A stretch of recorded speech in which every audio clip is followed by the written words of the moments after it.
Almost ready. Just set it up. Set it up real quick.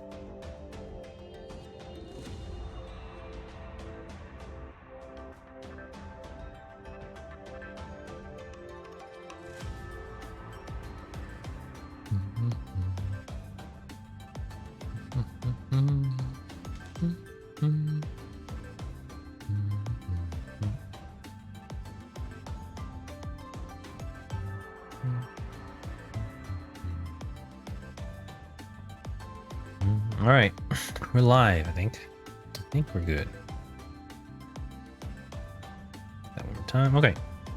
Welcome back to the stream, everyone. Hey, it's my second stream of the day again.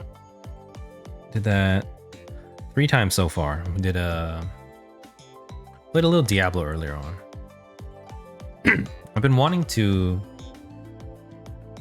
how do you say? I've been wanting to play Diablo a little bit. Diablo 3. But, you know, I also want to play Punishing Grey Raven, so whenever I play Punishing Grey Raven, then I have no time left for Diablo.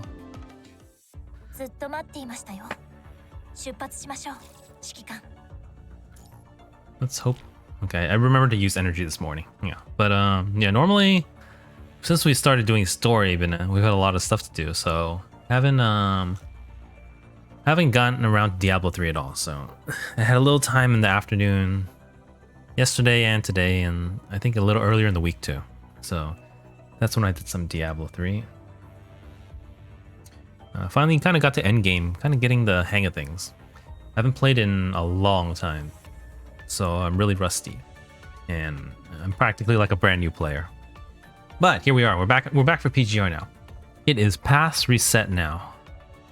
I'm a little late, so 12:44. We're on the final arc of Surviving Lucem now. So maybe... definitely gonna do some tonight. Today's Sunday morning. So it's the final day of weeklies. Or the final day of dailies of this week. So we don't have that much to do. In fact, we have very little to do. So I think that we should jump into story first. And then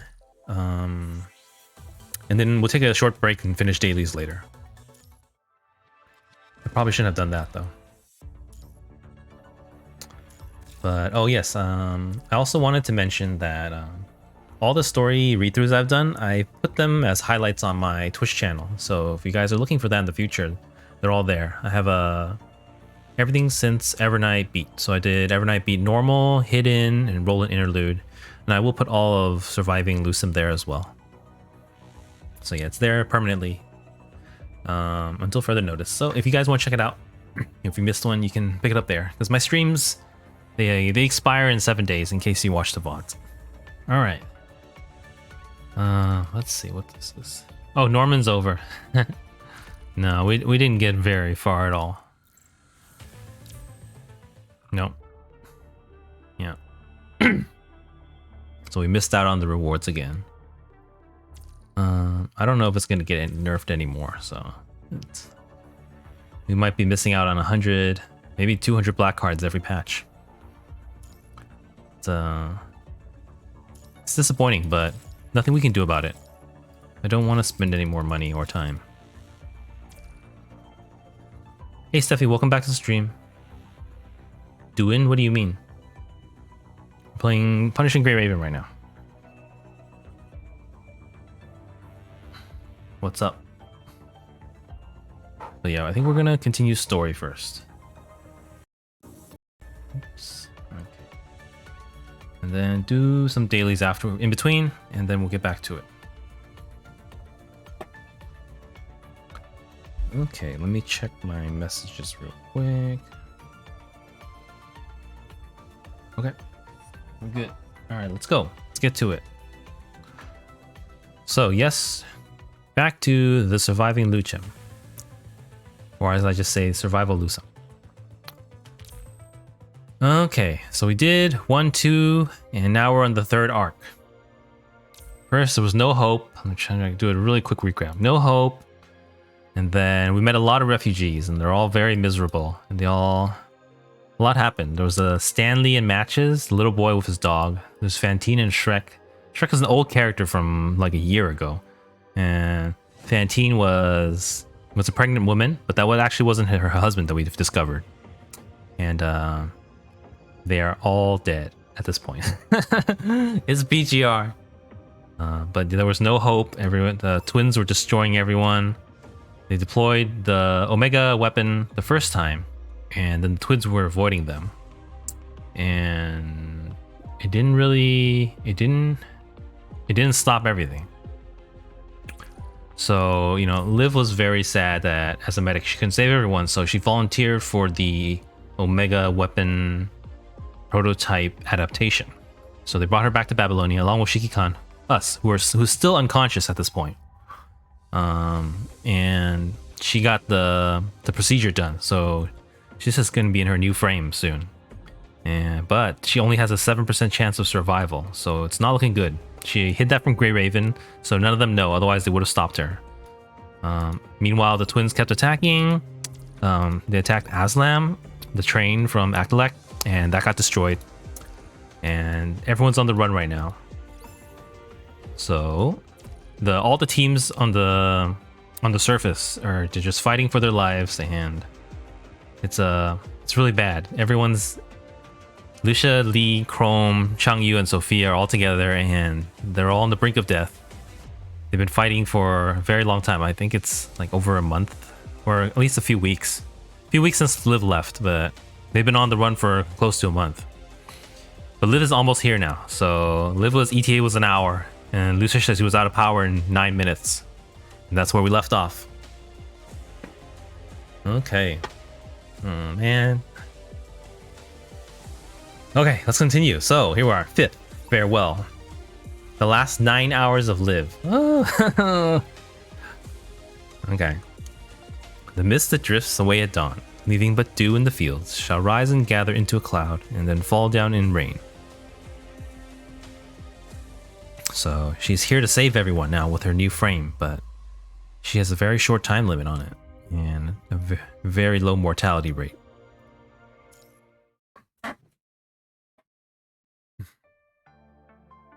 Okay.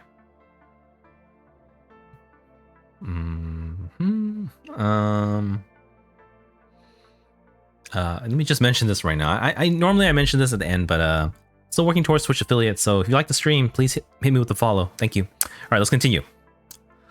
The time it has taken to change her frame is longer than usual because she's filled with anticipation and uncertainty. Okay, so this is when she's close to arriving, I think. Liv closes her eyes as two sets of eyes watch, but she wakes up to a flock of whispering crowds. Is she still in Babylonia? With an intense migraine in her mind, Liv struggles to open her eyes, looking forward through the haze and darkness. Oh, the politicians. The familiar leaders stand before her, offering care and words of comfort. After they step back, faces strange or familiar begin to approach her. Most of them are councilmen from the parliament. Apart from the administrators of Star of Life and Bianca, Liv can only just recognize which department the others belong to from the badges they are wearing. They are ecstatic, intrigued, ruminative. All kinds of emotions center on Liv, filtered through their gazes. They are brimming with passion, as if staring at a valuable piece of art.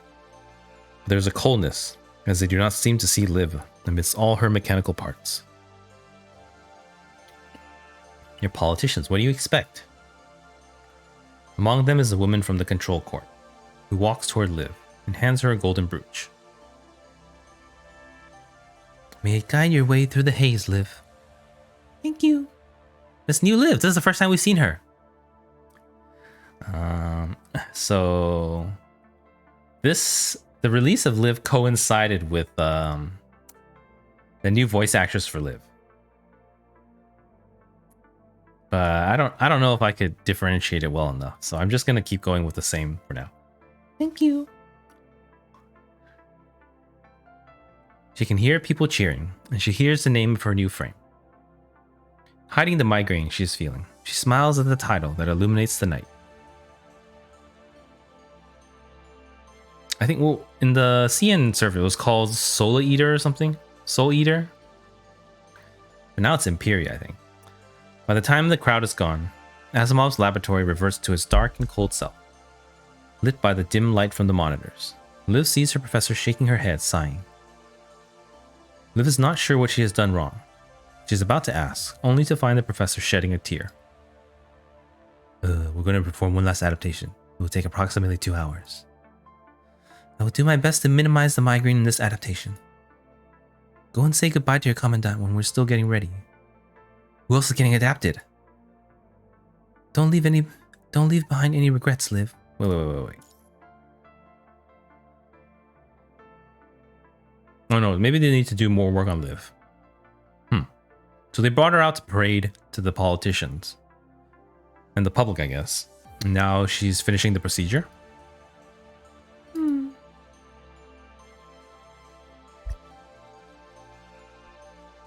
But Liv does not know how to bid for farewell. All she knows is that her commandant has yet to wake up.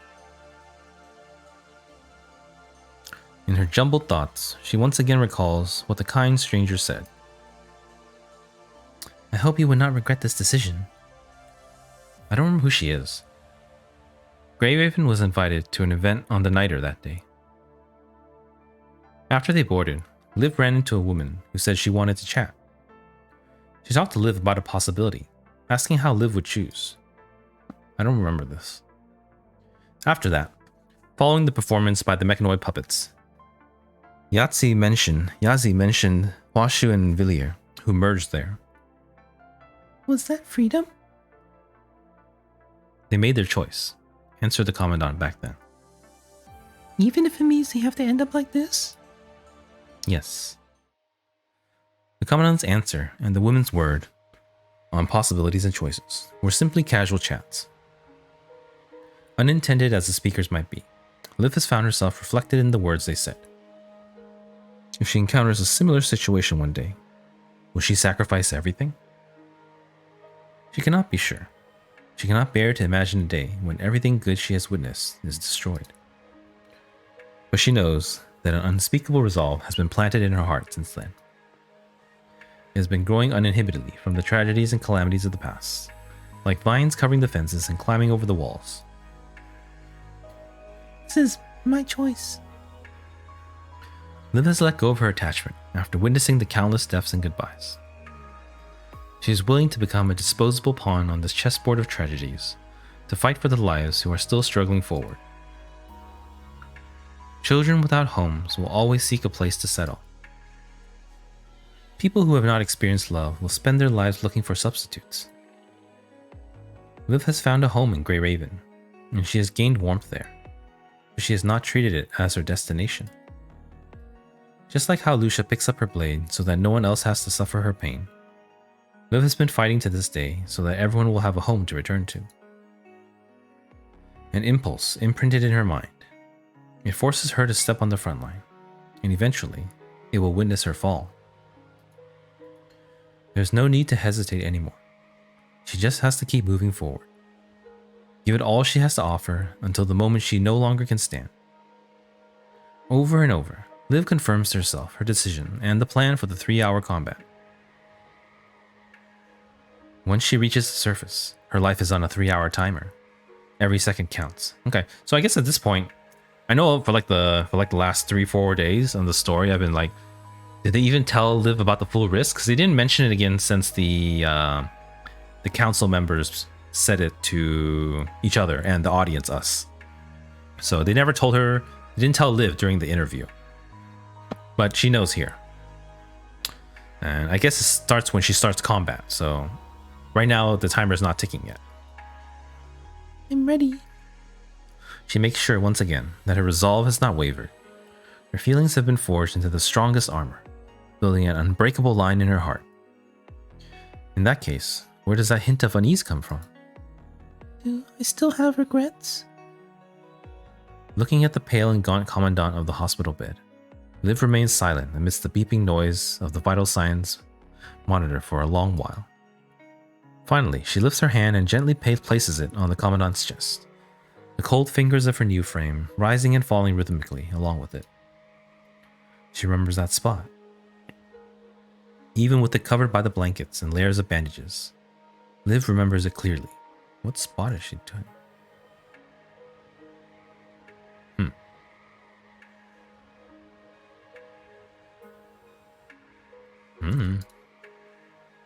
That is where Windstrider was fatally wounded the first time. Liv was right by the Commandant that day, but she could not stop it from happening. She moves her fingers, seeking until they reach the other side of the chest. Liv also remembers that spot, a scar left behind when a loose rock hit the Commandant in City 075. She wanted to follow the Commandant that day, but she was stopped. Then her hands stroke past Commandant's legs, which have gone frail from lying on the bed motionless for so long. She caresses the Commandant's delicate neck, cheek, and the faded scar on the Commandant's forehead. That's a lot of details on the Commandant. If Windstrider wanted, all these scars could have been removed with the advancement in technology.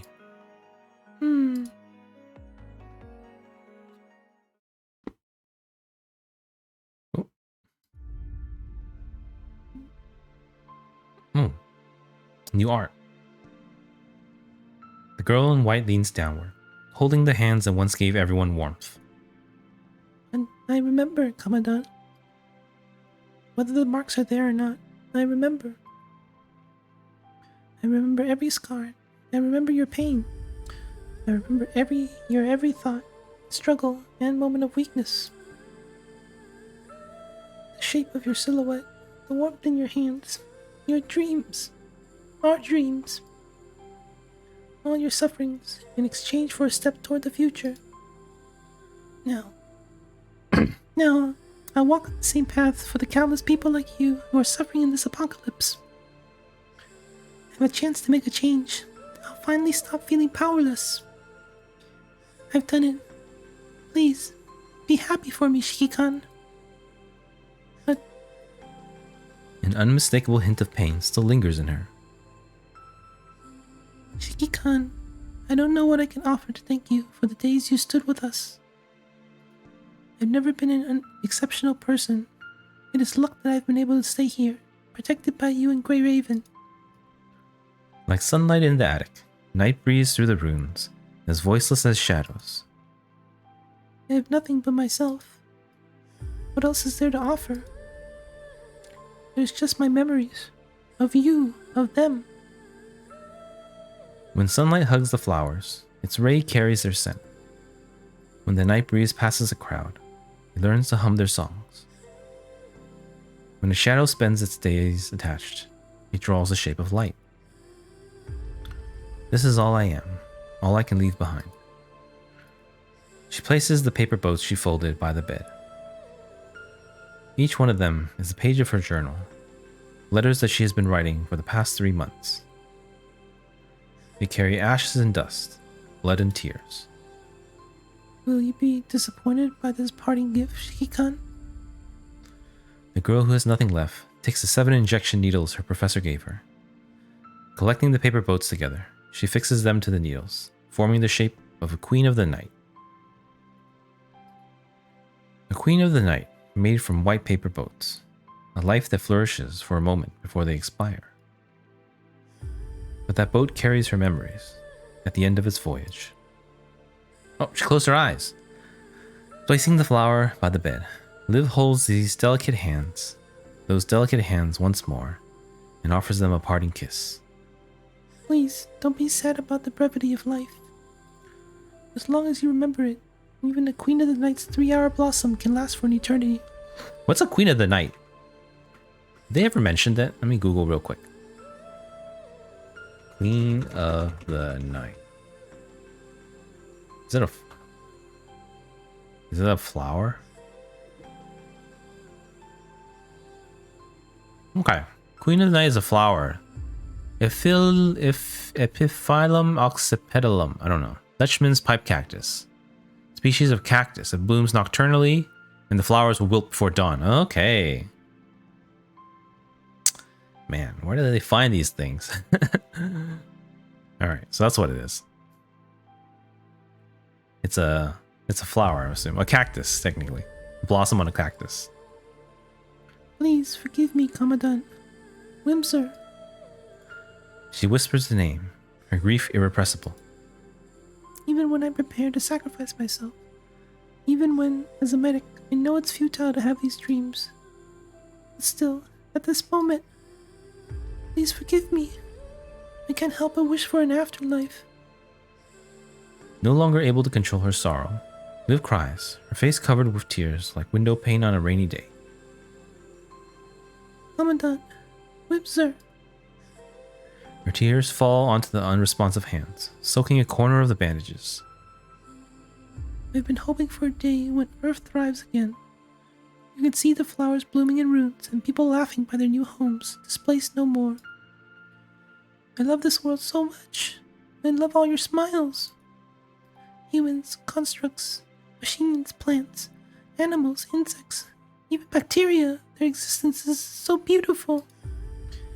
It's because of the tiny sparks of lives coming together that the eternal nights will end. But our homes and our future have been taken away by the punishing virus.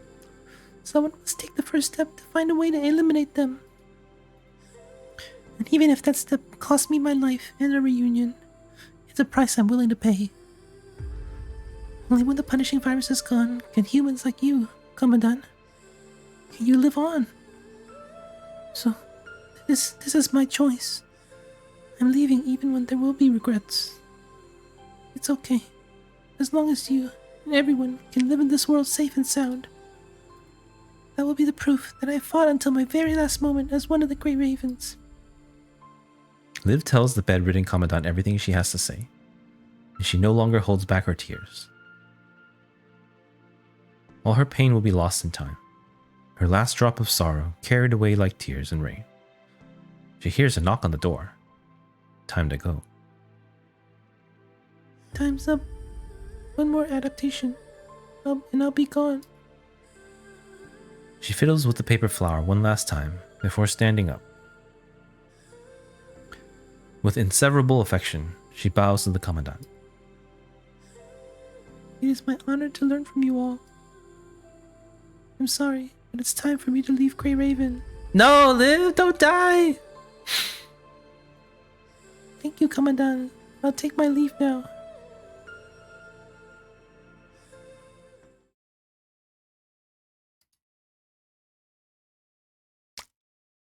What's going on?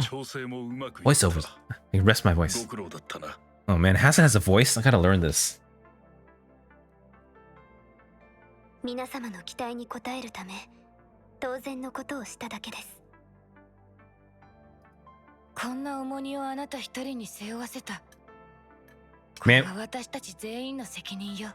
Why didn't they just do this earlier? I had to make up voices for them for so long. I don't know if I can. I'll probably have to try to relearn it. Maybe later.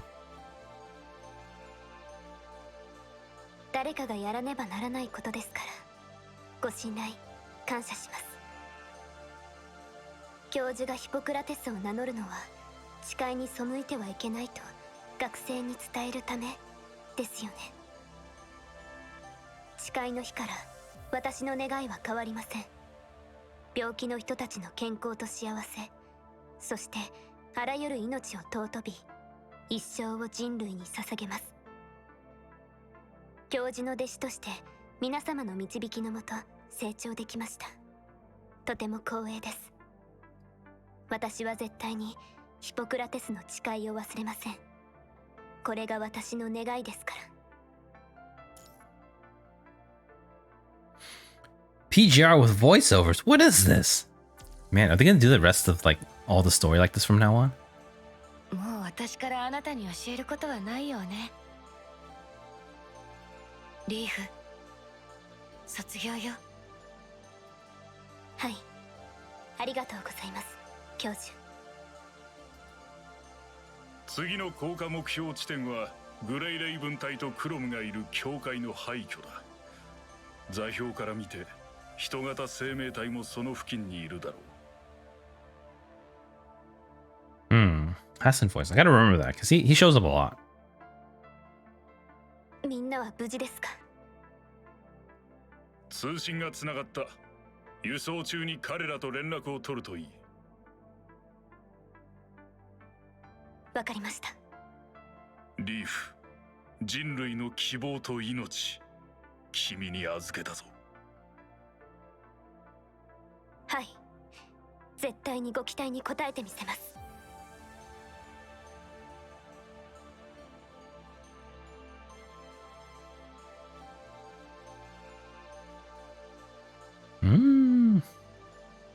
Wonder how much voiceovers are gonna have in the future. Then I'll be out of a job. Okay, so that's it for Live. Final adaptation, and now they're going down. I think 6. Death. It's going down. Okay, hold on. How many percent we at? 83. Let me pull out a calculator. 83. Well, let's just estimate. There's probably only a few more left. Maybe under 16s. Maybe 5. Maybe 4. Okay, but we're gonna keep going right now. Yes, let's get into it. This is the what is this? This is the second to last. This is the second to last battle. So only one more battle after this. Oh, by the way, I forgot to ask. Is the sound okay for everyone? Like the game sounds, the music. If you need some changes, let me know. All right, we're gonna start. 24th scene, 6. Death. All right, here we go. No, trial. Yeah. No options. Death has paved the night with its colors. The song of the young girl. Sorry. Death has paved the night with its colors. The song of the young girl, now a requiem. The dark clouds tell the night eternal, and the wails of the dead linger on. Ooh, oh my god. Oh. Damn, that was loud.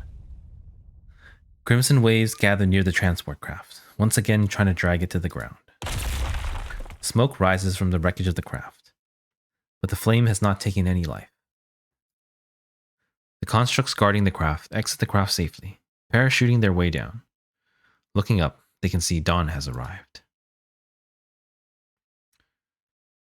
They don't mean dawn though, they mean Imperia. Oh! We're shooting up there, all the way to the top. The frame, white in color, stainless and divine, stretches its wings, defying gravity and hovering by the top of the church's clock tower. At first, and now too? Maybe not now. Maybe not now. At first, the screen was like zooming in. There was like a dynamic zoom on it. That was really cool. Subtle. This is her last fight. She will become the vessel of science and hope. The change to eradicate the gravely imprinted shadow of the punishing virus. Stepping on the staircase of light, she declares war on the endless night.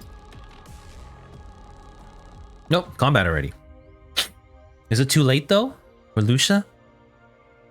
You know, and the other. Oh, let's watch. Well, that's where this is. We found this last time, but I didn't even know where this was. It was on It was one of the backdrops. Let's watch.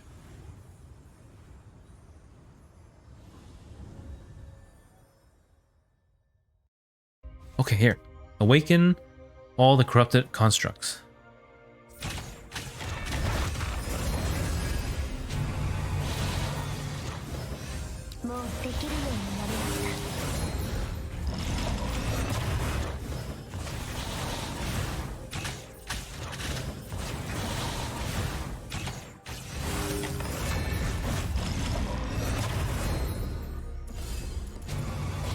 Still have that weird bug that sometimes when I do the SS Live one, it doesn't work.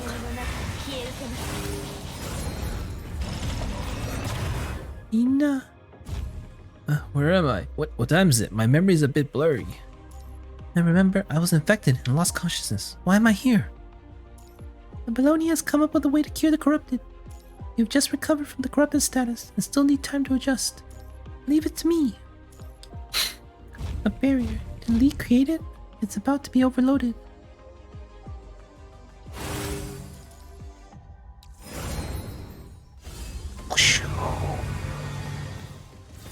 Are these corrupted the mechanoids that guarded this church? Please, allow me to borrow your device a bit. Sorry, you're not allowed to go through here.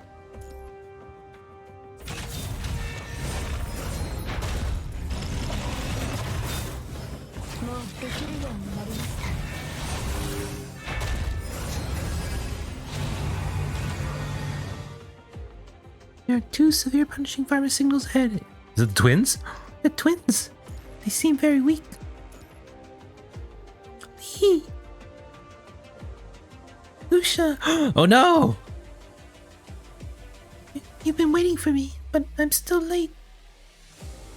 Can't give up. I have to take you back. Oh, they're corrupted, are they? Oh no! No! Don't die! I guess technically Liv isn't killing them. She's just like... She just blows up everything. She's removing the punishing virus. It's okay now. No matter how many lives the punishing virus, how long the Dark Night will be. Hope has reborn from the ashes. Oh! 2, 3.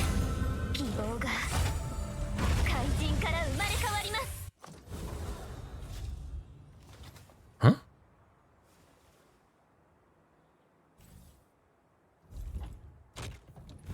Oh no, there's more of them.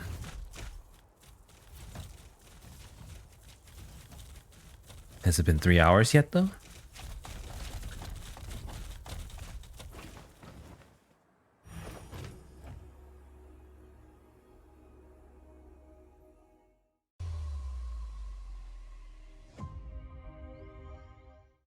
Huh? Okay, that's it for combat, I think. As the ivory fire burns, the hetero creatures turn into red mist, sinking into the young girl's frame. So she's like absorbing them. The light underneath the dark clouds is extremely gentle. Even when those eyes have stayed shut for so long, they feel no pain when they greet the dawn. Is that the light? Without the corruption from the punishing virus, the infected mechanoids and constructs slowly regain their senses. How am I here? Hey, you're awake too. This is a miracle. No longer needing to fear the uncontrollable virus, no longer needing to kill their comrades, the crowd is bonding with joy and perseverance. Hey, we need someone over here. Got it. Together, they form an impenetrable line of defense, buying time for Liv's advances. The girl who marches toward hell by herself is no longer alone. With their protection, the Frame Imperia becomes a monster that devours monsters, casting its ivory flame on the infected crowd, reclaiming humanity's domain from the Crimson River. The day has finally arrived. This is just a drop on the cure on a wound the size of a planet. But humankind has already paid a hefty price to find a cure that can heal this rot. Every construct who wakes up is cheering. A new morning has arrived, and a clear sky is sure to follow. It's all going well. As the researchers have planned, the punishing virus is being funneled into Liv's mind by her frame. But as they expected, Liv cannot channel the punishing virus into a power as a non-agent. The effectiveness of the Omega weapon is limited, and the unabsorbed virus is slowly accumulating. Liv has not been controlling the rate it draws the punishing virus, nor has she wanted to. Despite its name, Imperia is nevertheless ephemeral. It lasts but a moment, with no time to waste, just like a queen of the night's blossom. For 3 hours, Liv pushes herself to her absolute limit. No, Liv, 3 hours! Oh, this guy, Colin. I can't believe the extent of this power. Not only has it cleared a large amount of corrupted, but it even woke up a bunch of them. That's marvelous. It's nothing compared to the amount of corrupted around the world, sure. But that's a brilliant start.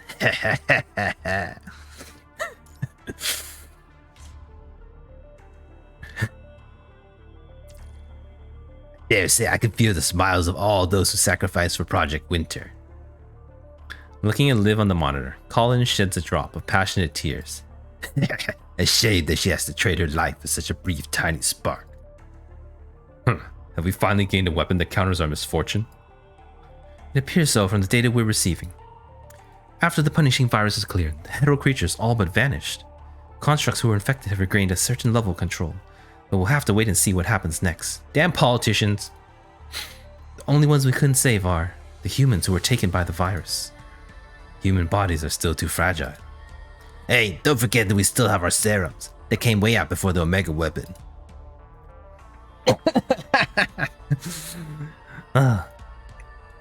Okay, I need to change my Hassan voice later. I forgot what the guy sounded like. It wasn't mine's is just like as low as I can go. How's Liv doing? The Omega weapon is mitigating her infection rate, but her mind will break down before the infection takes her. Hold on, something's wrong. They all look at the records the professor is reading, unclear on what she's referring to. It's probably just white noise, just random sounds made by the corrupted below. No, it's different. Asimov expands the record details, going through each account with the professor. Those are not their voices, they're memories. I have a theory. Memories of the corrupted and the dead? Exactly. From what we know, the Red Tide stores a huge quantity of memory data from the dead. This information is recorded inside the punishing virus, providing data for the Red Tide projections and the Heterosapiens, allowing them to mimic the departed. Now that Liv is absorbing the punishing virus, all these memories are getting pulled inside her mind as well. We never noticed this in the corrupted, but we only managed to decipher this data because Liv's mind is more stable. We can only confirm that after we retrieve the frame for analysis. That is not good news. Why? There's a story in Kowloon called The Butterfly Dream. Have you heard of it, Mr. President? I don't know enough about Kowloon's culture. All I know is that it's about a dream where you believe you're a butterfly. Am I dreaming I am a butterfly? Or am I a butterfly dreaming I'm a man? Unlike the Ascendants, Liv cannot control these memories of the dead. Those data will be mixed with her own memory, corrupting her sense of self. She will consider these memories her own. How would you feel if you had to experience tens of thousands of lifetimes all at once? All those deaths? Will the test results be affected? If you're talking about how compatible specialized frames and the Omega weapon is, it's already a success. But we still have to destroy the twins, don't we? We've got what we wanted. Even if Liv destroys the twins now, the Red Tide will just grow new ones sooner or later. What we should do now is retrieve our assets and work on improvements. The only way to avoid repeating our failures is to develop more stable frames. Can we still stop the memory invasion? It's too late. This is going to damage her mind substantially. Even if Liv survives this, she will spend the rest of her life not only with an intense migraine, but the shadows and all of those memories and deaths. Liv, I was hoping you would live through this, but now I should be glad that death will set you free. Liv has awakened her trapped companions in the church, as well as the corrupted constructs whose minds are still fairly intact. Flying through the church and the streets around it, she soars freely, seeking those who can still wake up from the vile curse, trading every last second of her life for someone else's. However, just as what those researchers have discovered, when a large amount of punishing virus enters her mind, Liv begins to hear muted cries. Those voices become more and more apparent. Then the memories hit her. Just like how those consciousnesses merge with the Red Tide, Liv is slowly fusing with them. Their cries pierce through her mind, like spikes nailed to her heart. This is like the cinematic from before the patch. The volume gets louder and louder, almost as if she were there, experiencing what they felt. And she begins to feel the torment the victims felt before they died. Help! It hurts! It hurts so much! Help! It feels like having a blade skewered her fingertips, or having her artificial skin peeled off alongside a swinging pendulum. Everyone is dead. I'm all alone. It is as if the tip of a pen has slit open her eyelids, engraving all their parting words on her eyeballs. You said you were going to protect her. You killed her! What else could I do? She was infected. Those words are familiar, even when the voices are not, because their tragedies have been echoing throughout the world every moment. Why is she experiencing their deaths so intimately? Is it because the frame possesses the power of an agent, but she cannot control it? Or is it because she has wished to bear the suffering of others? Even when the answer is unclear, Liv does not stop. That's okay. You don't have to be afraid anymore. Let me take your pain. In the brief moment when the present crosses paths with the past, memories, the girl holds the dead in her arms. Uh-oh, she's like glitching out. A construct, hears a deafening explosion before seeing her frame shatter into pieces. Vital fluid spills out from her abdomen, and a violent pain floods her mind. Let's live. Her dying consciousness takes over her body, and her eyes shut involuntarily from the sense of suffocation. But in the darkness, she sees a city in ruins. A construct, is running through an alley covered with rubble. The exit that would have led to her freedom is guarded by fully armed researchers. The full moon hangs in the sky, cold and indifferent, mocking her, a construct, futile struggles. Let me go. I'm not going back to the lab. Her cries overlapping with the weeping from the memory data.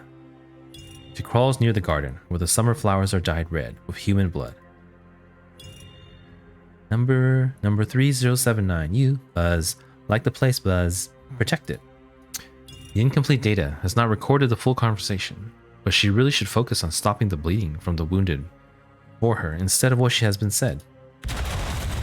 Hoping to grab the bandages, she, guard in her bot, unintentionally swings the chainsaw in her hand. No, I don't want to hurt you. Her regrets will not change the past, Data. 6 years after leaving with the bone, Liv, young construct, has returned home as a deserter after becoming a construct. The familiar streets are now ruins, and the men and women left behind by the great evacuation, now corpses and bones. I'm sorry, I'm back. She, young construct, lies next to the remains of her family in tears, letting the punishing virus take over her. With a sense of self is shredded to tatters, blended with the memories of the dead. She is the broken skull buried by an avalanche. She is the corrupted who sank into the ocean depths.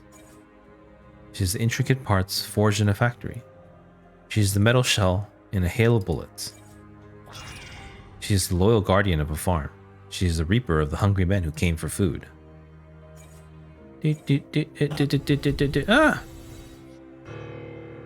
is the nurse who holds a sleeping baby. She is the gravedigger that brings them nightmares. She is the one who destroyed the corrupted that attacked her companion. She is the companion who killed the infected her. She is the one who lit the charcoal in a sealed room with her family. She is the one who fought to her death with 78 other constructs. She is the one who holds a baby above the water during the flood. She is the corrupted held up by a human, delaying her, corrupted, from slaughtering others. She is forced into the eternal night of death, inside her bright, burning flame. We might speak a different language, and we might have a different body, but she cries with the same fury. She engraves on her skin joy and sorrow. She searches, but fails to find freedom. She holds nothing back when it comes to giving. She abandons the land for a ship. She ignites her soul after a last farewell. She burns before greeting death. We struggle, do not yield. We hate, will not yield. We regret, cannot yield. All those emotions and deaths converge in her body, turning into an elegy composed of lives. This is our choice. It is possible to protect the small spark from the darkness. She is willing to give everything for the world that brought us to life. More cutscenes. Damn, this is long.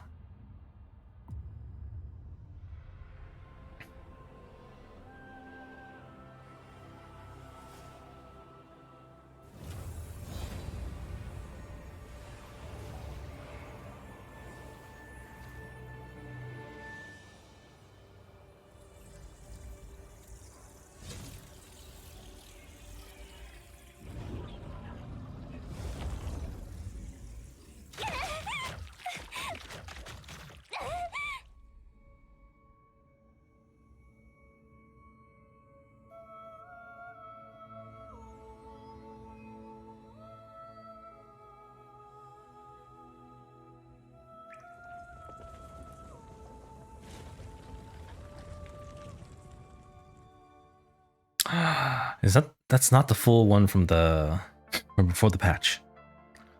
It feels like an endless dream that is drowned in tears, trapped in a cell of vines and thorns. You have no idea how long you have lingered there. Suddenly, you feel your right hand burning, and you look to find the scorching trail of tears on the back of your hand. This is us, right? Finally! Who left those tears? The companions by your side are long gone. All that is left is a splatter of blood leading to the distance. Don't go! Following the trail, you are once again lost in the boundless mists. How many times has it been? No matter how you wrestle and look, you cannot find a way out of here. How long do you have to stay here still? Will you never wake up? You know what I'm gonna choose already. Ugh. It should be Liv at this point, but no, it's Lucia. You cry out your companions' names, but you only hear your echo in return. They are not here anymore. What should I do? Losing a direction to walk forward, you kneel inside the endless cage, weary and exhausted. Huh? So you're the one who's been crying out. Out of nowhere, you hear an unfamiliar but gentle voice. Who's there? Do you want to get out of here? A few more days and their efforts will finally break this cage. Except, I'm afraid it'll be too late if we wait for them.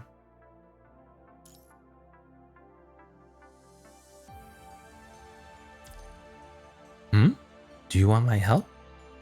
To wake you up when your decisions still matter? So that you can forge your own path and make your own choices? Until the day of the eternal winter. Please wake me up. In that case, Whimser, I wish you a journey with no regrets. I don't know who it is. At first I thought it was that pink-haired lady. Waking from your delirious nightmare, you find yourself lying on a bed in the star of the life.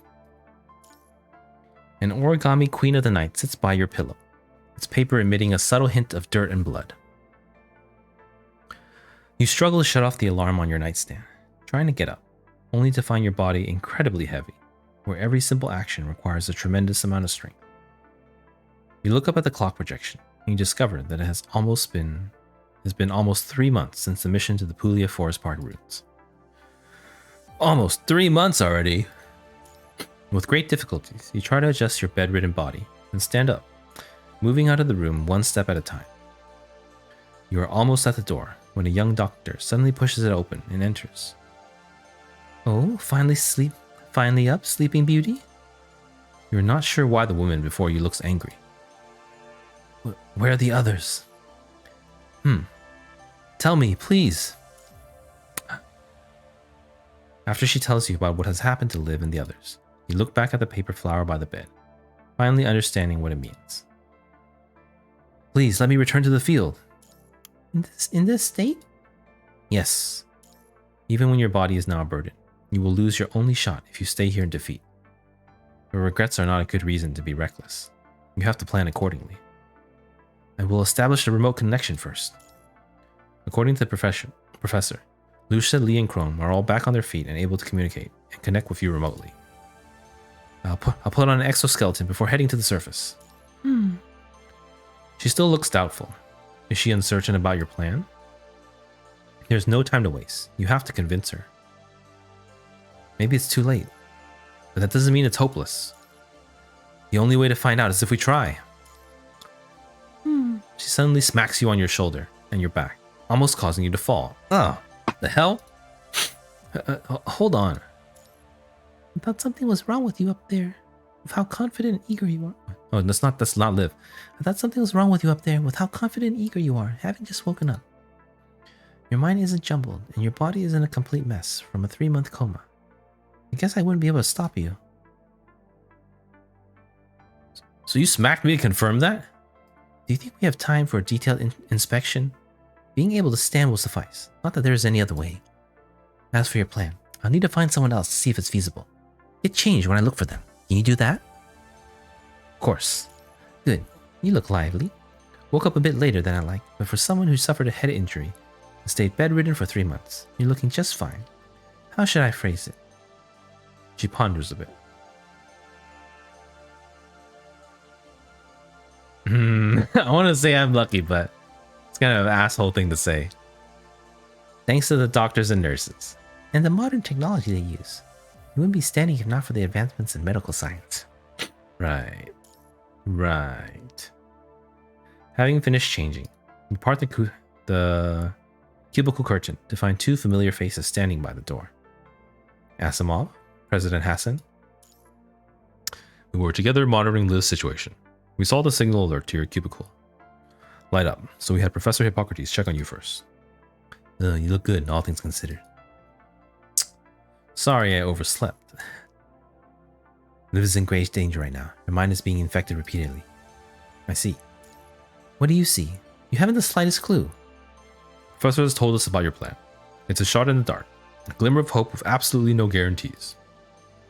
Liv's mind has been through the ringer. It's impossible to connect to her right now, let alone treat it through the connection. If you were to attempt it, you'd have to first connect remotely with another Grey Raven member, using them as a medium to force your way inside Liv's mind when they are in close proximity. It's the scene from the trailer! You can only have a chance to connect with Liv by keeping a piece of her mind shard safe and stopping the data in the punishing virus from conglomerating. Well, that couldn't be all of it. Forcing your way into an infected mind will result in your consciousness flushing into the data stream. You will be at risk of infection from the punishing virus and disruption from an information overload.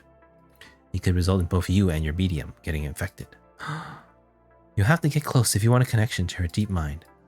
There's still a large amount of hetero creatures gathered down there. You just woke up and your mobility will be limited, even with your exoskeleton. Please allow me to bring some companions with me. I'm planning to send in a huge fleet of transport crafts to bring the recovered constructs back. Of course, I'll send people to guard your way to Liv.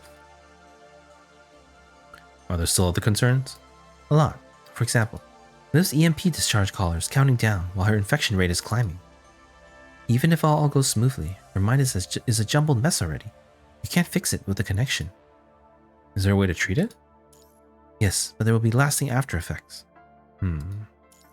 Look, I'm glad the patient I've been looking after has woken up, but please consider again whether or not to save Liv. The effects she will suffer are worse than what we anticipated. Surviving could be a worse torment for her. We'll let her decide when she lives and returns.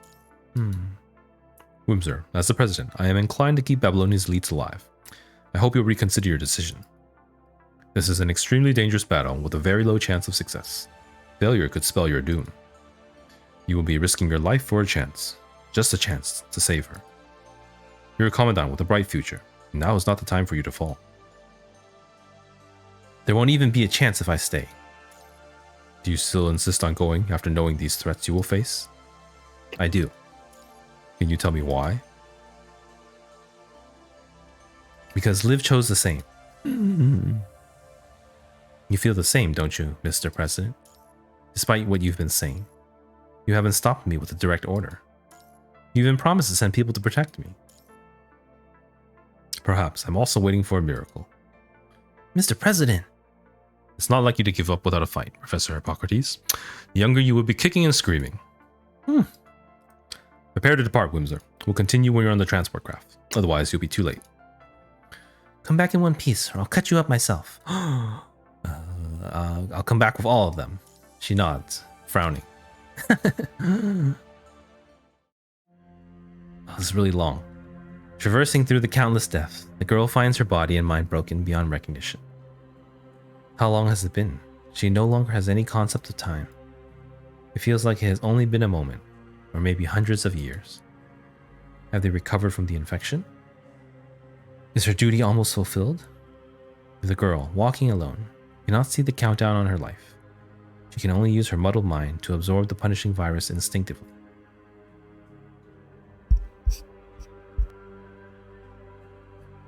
She just wants to hold on for a bit longer. If she can help one more person than she expected, she will feel a little less regret in the end. With that thought in mind, she walks to the finish line, one step at a time. Difficult as it may be, it's time to go. Liv! In the dark void, a voice drowns out all the mournful wails. Who is that? Come back! The familiar voice cries, heart-wrenching and harrowing. Come back! Look at me, Liv! Huh? Liv, I don't want to lose anyone anymore. Being drawn to the unrelenting shout, Liv tries her best to focus, turning toward where the voice came from. Because of that, her muddled consciousness finally gets a chance to breathe, breaking away from the suffocating infection. In the next moment, the disordered memories of the depth form into shapes, parting before her into a cityscape. This is... The inverted city is littered with non-Euclidean geometry. Within its projections, Liv notices a lot of familiar figures. No, this is just a hypothesis, yet to be confirmed. When the punishing virus drawn by the specialized frame outpaces the rate the Omega weapon can absorb it, and the infection passes your threshold, you might be able to enter the Ascension Network while conscious with the help of this frame.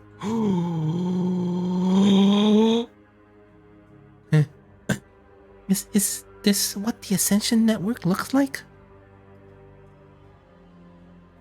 Metaphorically speaking, when presented with something beyond comprehension, humans won't be able to perceive its true form, like how three-dimensional beings cannot understand four or more dimension spaces.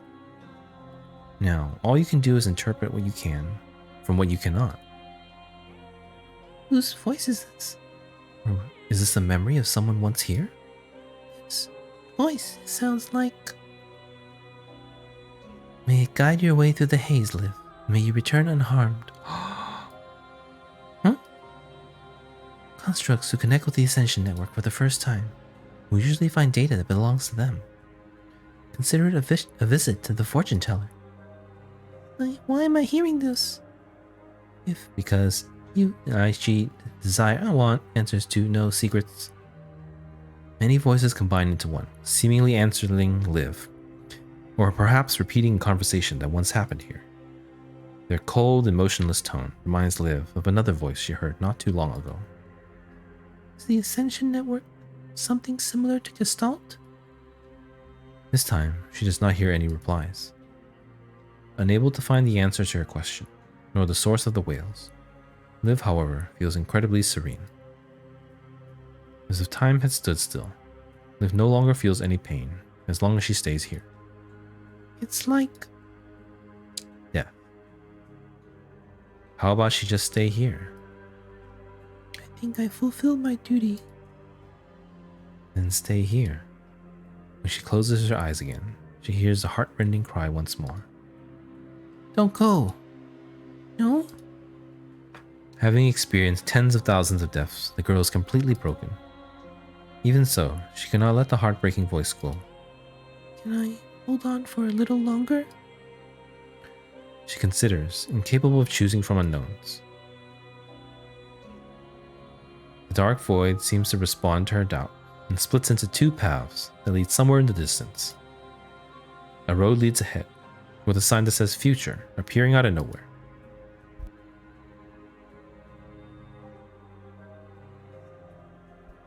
Another road leads back, marked by a sign that says past. Is this where I make my choice? Or are you letting me see the outcome calculated by your algorithm? This is an algorithm, and you're really similar to Gestalt. Maybe the form of Gestalt is the only way I can interpret you? In a brief moment of pause, Liv hears once again the strange but familiar voice echoing throughout the space.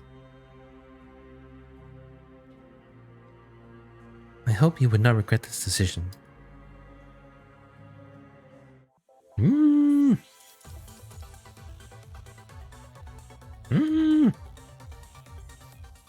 Oh my god.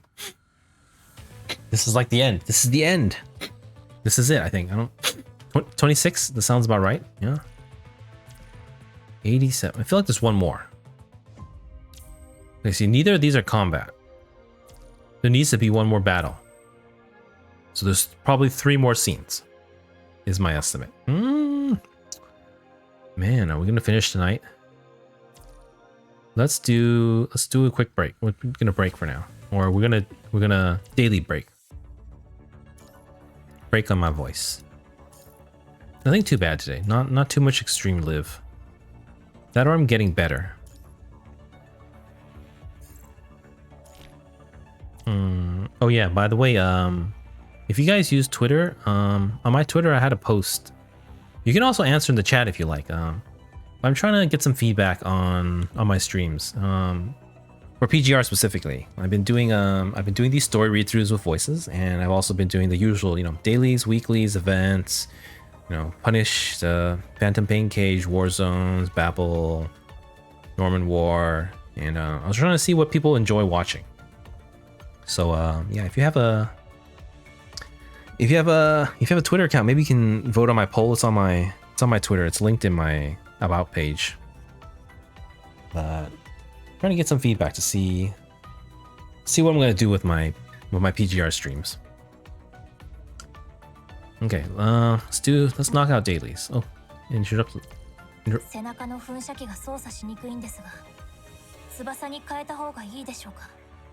Interrupt Lucia. She was reminding us to take a break. It's the idol one, right? Under pose, I think, here. Or not this one.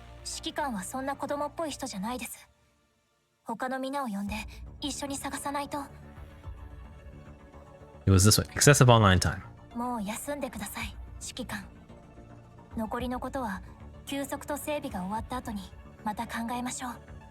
Thank you, Lucia.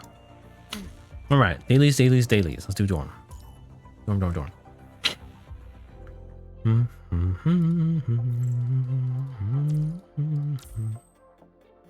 Anyone have any head pat requests?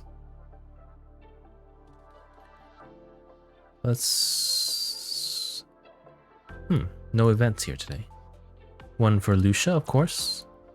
And one for other Lucia. You voted? Oh, thank you, Steffi. Yeah, I'm trying to get some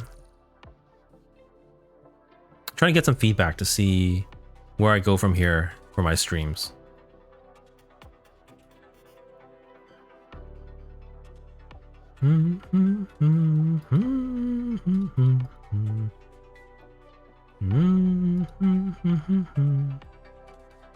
Yeah, that, or you guys can tell me on the chat too if you guys want to express yourselves. But yeah, I'm trying to get some feedback. That's all. I'm trying to change things up, see how I can improve.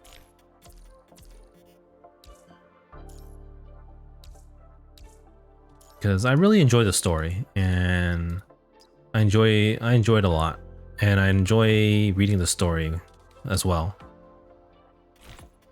But I'm not sure if people enjoy it that much, because I have gotten 3 instances of feedback in the chat saying that they're trying to avoid spoilers, so then they have to leave my streams and they can't watch.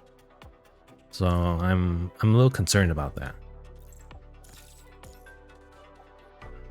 Yeah, so I've had 3 different people tell me in chat that they're gonna go because they don't want to get spoiled. Which means that it doesn't really work for me to do the story on stream if people are just leaving because they don't want to get spoiled. Okay, let's do... Let's run Hulao. Hulao... Where is it that one? I can't even recognize the icon. Hu and Changyu. That's Changyu, right? I'm gonna assume it is.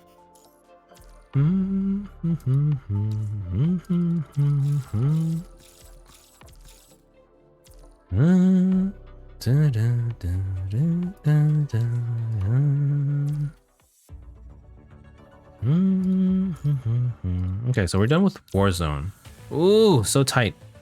Someone could try to snipe us in the last minute. Someone could.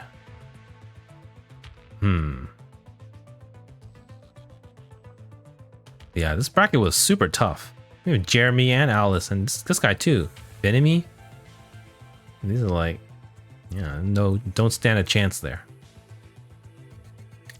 But I think that's it for dailies. Yeah, because today's Sunday. There's a very, very few dailies. I wanted to wait for this to tick over, but it's 2 minutes. I don't want to wait. Let's just blow some serum.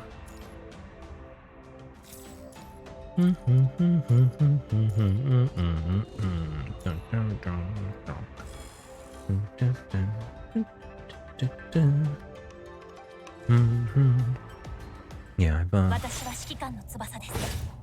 指示をお願いします。 maybe I should have mentioned これが最後の戦いだといいですね。指揮官。 maybe I should have mentioned Diablo 3 in my poll too. But I'm pretty sure I know the answer to that already. I know the answer to that already. I definitely know the answer to that already. I don't need a poll to figure that out.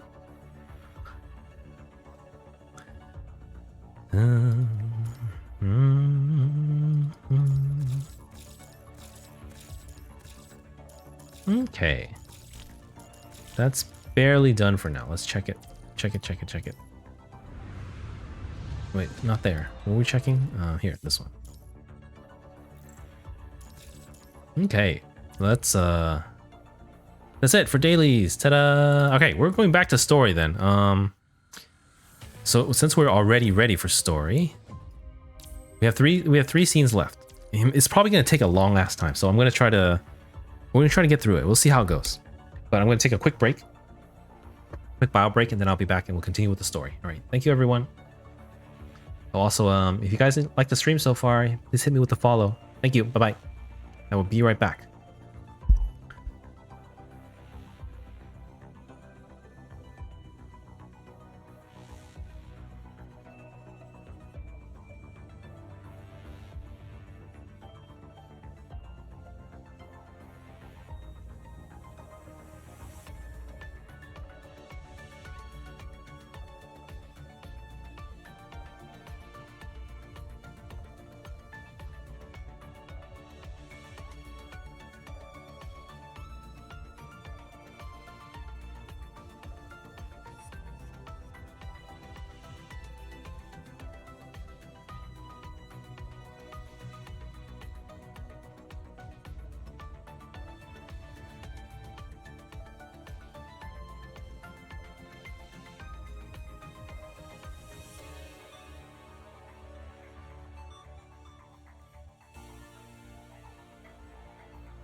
Okay, I am back. Get a water drink, and we're gonna get right back into it. It's Sunday. There's no weeklies are all done. Get some water. Going right back into it. Praying in Doomsday.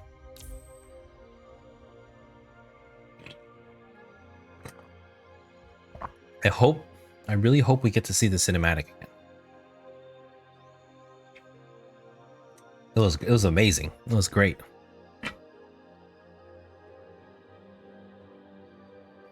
You know, because it showcases Lucia. So I'm a little bit biased, just a little. All right, we're continuing. I think we got 3 I left my shoes out. Hold on.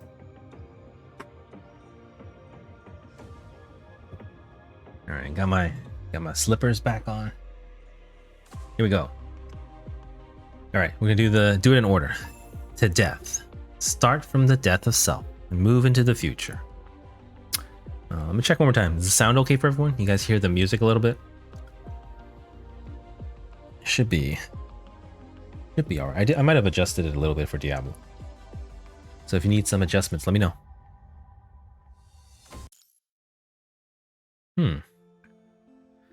By the time the morning crowd has departed, Babylonia has hung up the artificial night sky. Liv's name is marked alongside many others within the code on the war memorial. Liv is dead, or at least they have a funeral for her already.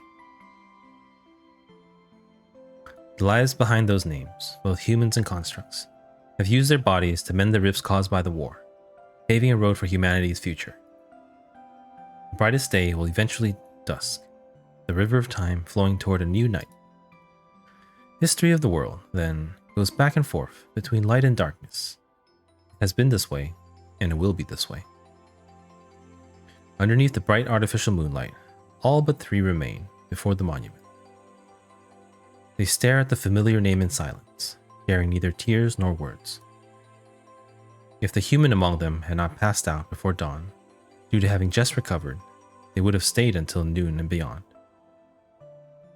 Heartbroken as they are, they will still visit tomorrow, even when their battles leave them no time to grieve. Who could it be? The girl will lie in the eternal winter with countless others, dreaming about what could be, as what once was. There ends her journey. From then, it will be someone else's story. Wait, it's Liv? Hold on. Blow my nose.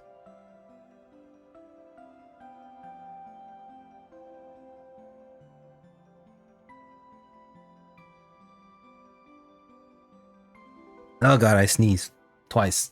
This would be horrible for my voice. Let me get a jacket. Be right back.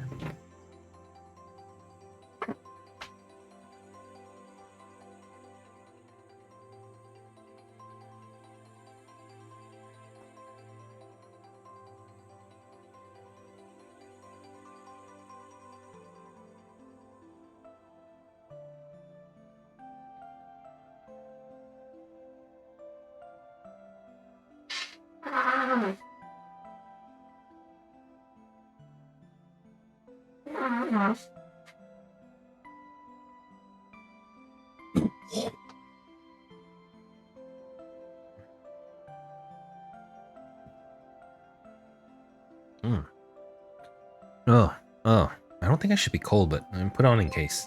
I don't feel well right now. Hey, Oran, thanks for the follow. Welcome to the stream.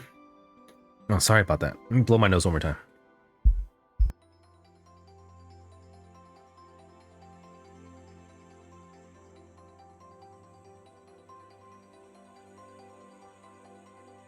Okay, here we go. Oh, God, I sneezed twice. I might sound a little stuffy right now. I'm sorry. All right, let me get some water and we're gonna keep going.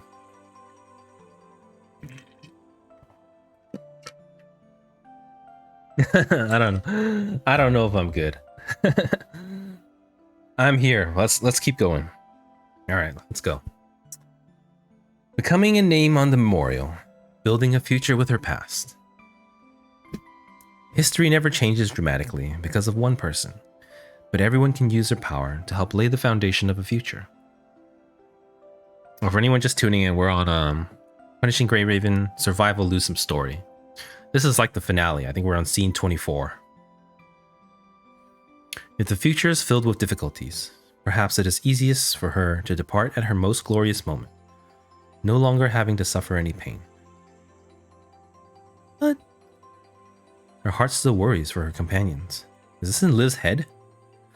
The algorithm responds to her question and extends the scene onward.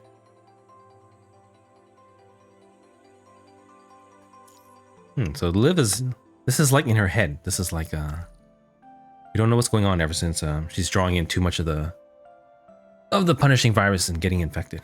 A few days later, she sees a familiar figure. It is Lucia.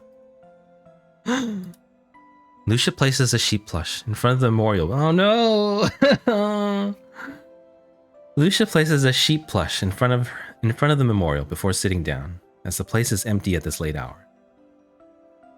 Yeah, I don't know if you guys remember, but I think I don't know if Liv's favorite affection item is the sheep plush. Is this the Asnet projection of the future? It might be. I don't actually know. I'm doing this for the first time. This is scene 24 or 25, one of them. But yeah, they don't. I know a lot of the side media and like the side stories play into Lucia and frog plushies a lot. They don't often play into Liv liking sheep plushies a lot.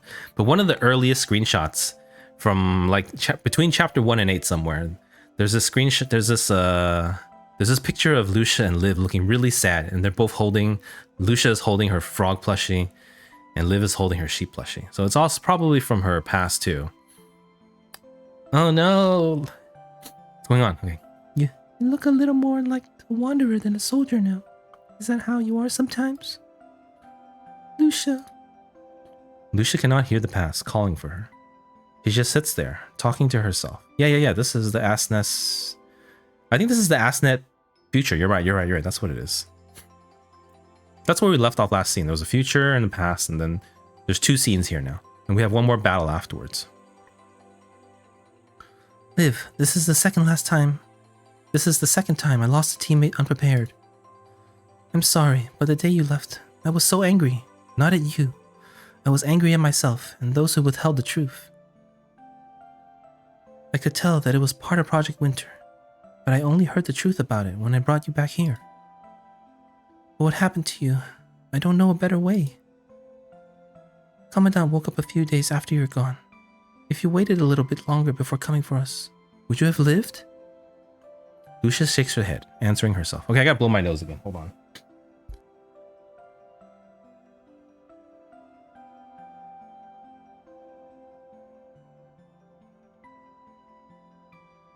My sinuses are all clogged from after I sneezed.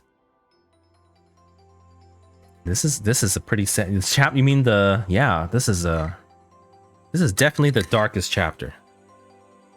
Sad. We're about to finish. Don't spoil me. We're about to finish. We're only 3 scenes away.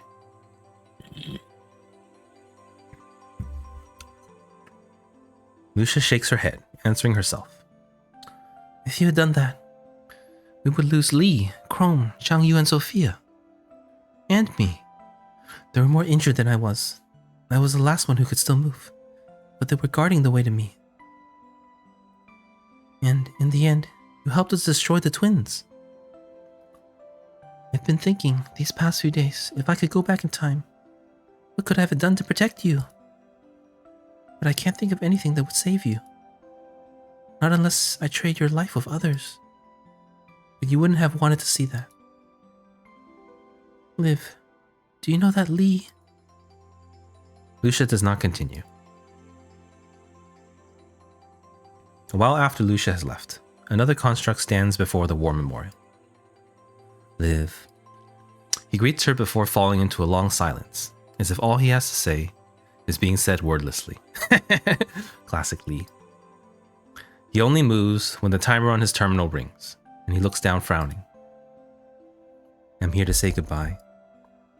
He goes quiet again after that, considering for a moment. In the end, he chooses to leave those words unsaid. Farewell. All he thinks and feels are distilled into a simple goodbye, drifting away into the light, casting into the square. He never returns after that. Has he disappeared, or is his path too far removed from what Liv can anticipate? Time passes day after day. Every time the Commandant and Lucia come to visit together, Liv can see the marks time leaves on the Commandant's body. So Lee never comes back. Later, people begin to mention a snowstorm on the surface.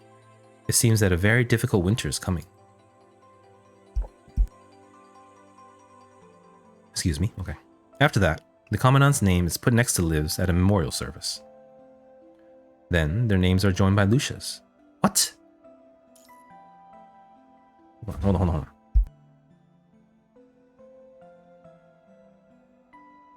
We're dead! Ugh, we're dead. And Lucia's dead too.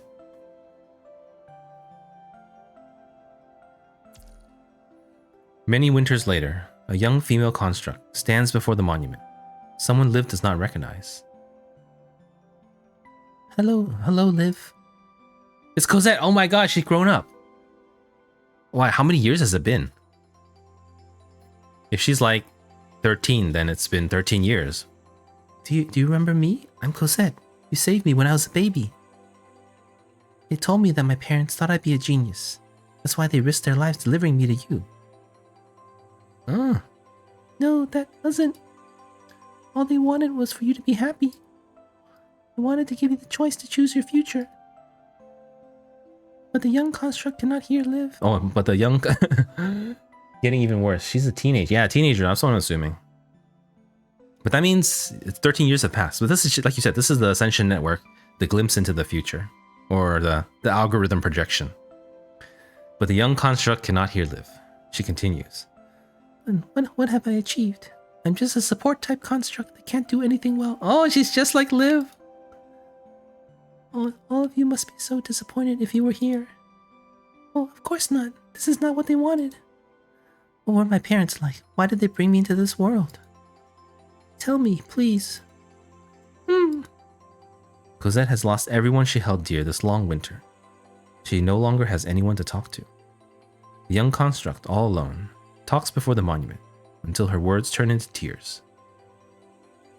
As the construct cries, the scenery around her slowly fades into a thick white fog. Oh, we're back!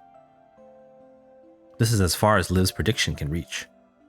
Is this the future I've been looking forward to? It is easier to rest eternally in death than to bear all those sufferings and pains.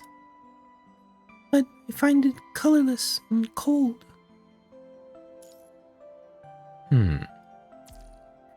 A more painful way then. Oh, that's the merciful one. Or not the pink-haired lady. Or who, we don't know who it is yet.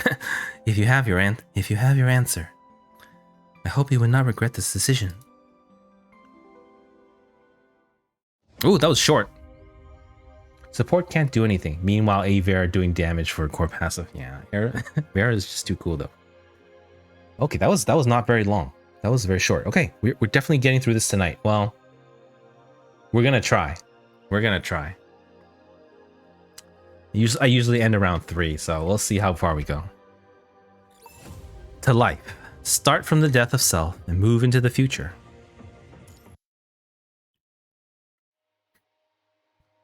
We did it. The last target is eliminated. Please wake up, Liv. Why did you do something so dangerous? Let her rest. After this, there's nothing left to fight. How can you be so cruel? Cruel? Who's cruel here? There's nothing left in this world for her, is there? Wait, who's talking?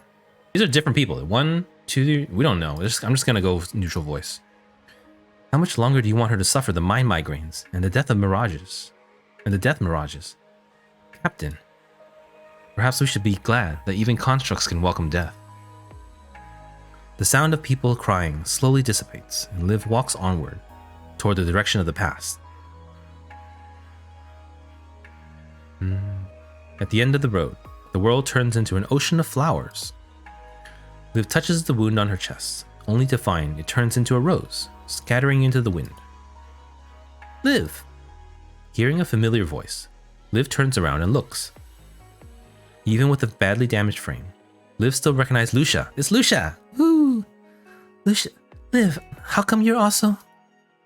With a wry smile, Lucia shakes her head and pulls the young man standing nearby toward her.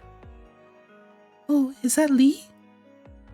Unlike how Liv remembers him, the man before her is a black silhouette, like a cutout in three-dimensional space.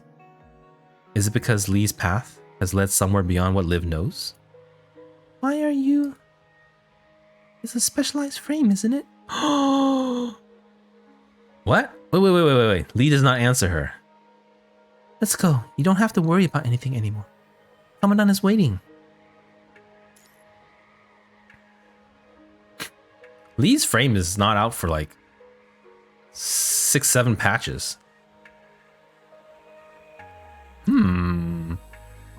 That's a lot. That's a very early... Some very early... what do they call it? Foreshadowing, if it is. No, it's not spoiler, it's foreshadowing. But yes, it's a spoiler. It's a spoiler to us because we know we're from the future. I try to stay away from all CN spoilers, but you know, it's impossible to avoid you know, construct reveals and stuff like that. Let's go. You don't have to worry. Oh, we did that right. Am I done? Look, right there. Looking at where Lucia is pointing, Liv sees a human standing in the middle of a flower, nodding and smiling at Liv. Shiki-kan. Oh, Whimsy looks so much older than she remembers. It's been a while. It's me!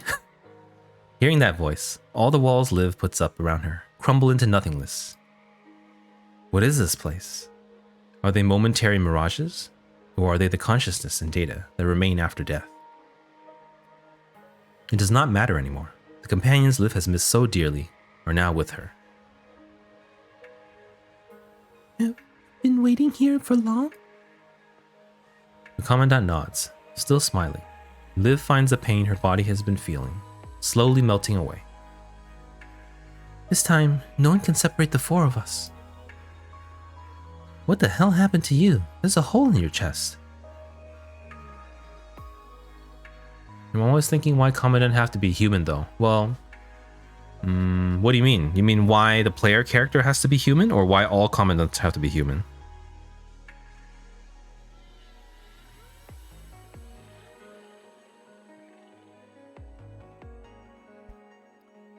The hell happened to you? There's a hole in your chest. The familiar professor looks at Liv with a kind of frustration. I don't exactly remember. Probably went to protect some jerk, I bet. You always do that, putting yourself in harm's way. As if treating a patient, the professor holds onto Liv's shoulders, her fingers inspecting Liv's wounds.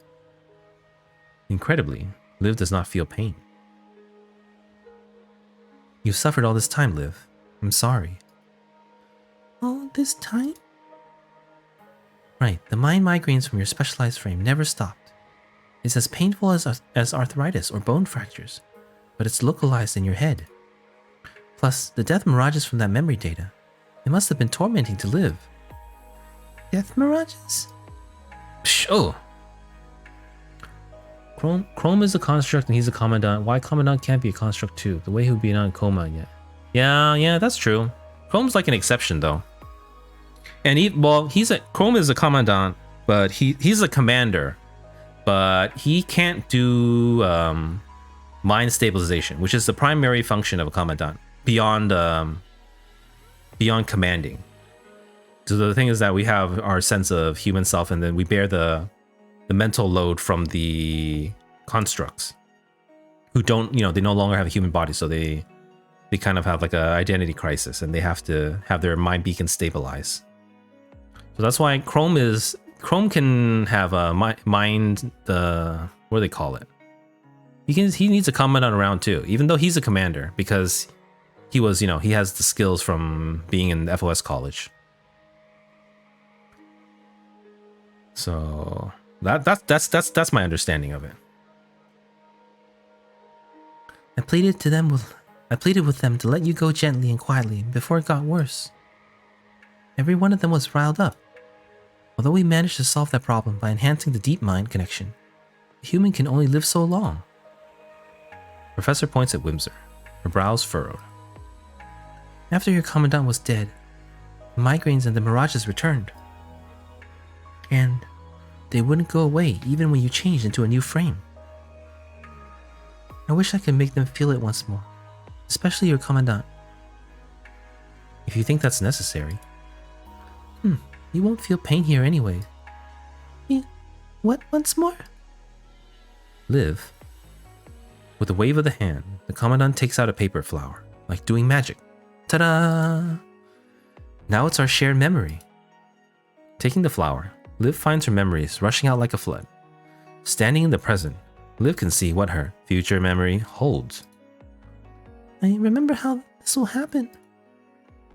Memories, as well as pain and the crimson mirages, return to her body. She recalls the time when she placed the Queen of the Night by the Commandant's bed. Commandant came for us. The twins reached the church. The twins reached the church the moment the transport craft pierced the dark clouds. She survived that battle, at the cost of her companions and the Commandant being badly hurt. But it was mere survival.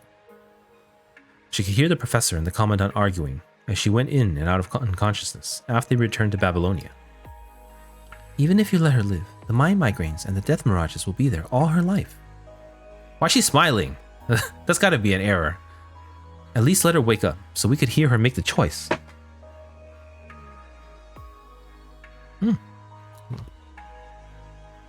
You know how Liv is. She would do anything if you just ask. She would do anything you ask if you begged a little, even at her own expense. Words are meaningless. I'd rather have you feel the mind migraine, so you know.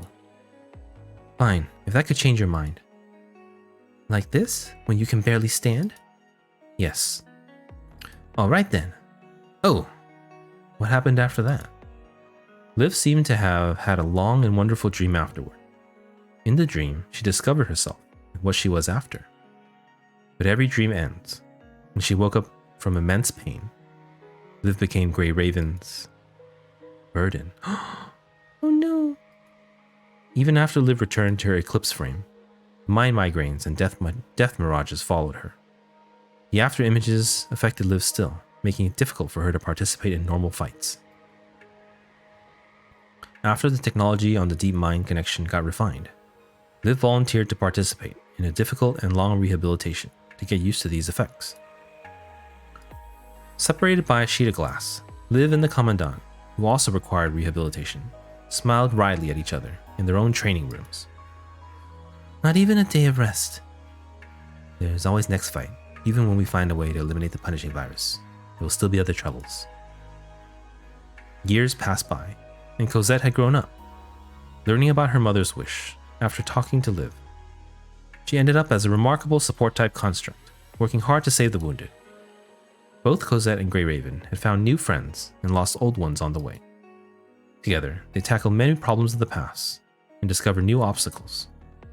As Lee said, there was always a next fight. Gestalt predicted that there was a 0.031% chance that they could find a miracle. They could not, and humanity was forced into a new calamity. The world has always been this way. The punishing virus was not the first virus that led to a catastrophic outbreak. We solve one problem, and the next one will arise. Once we found a way to eliminate the punishing virus, a new disaster soon followed. Like the sun and the moon, taking each other's place, there are no endless days, nor are there eternal nights. But we have not stood still, and the battles we fought didn't lose their meaning. Our respites went from days to seasons to years. They were all progressing.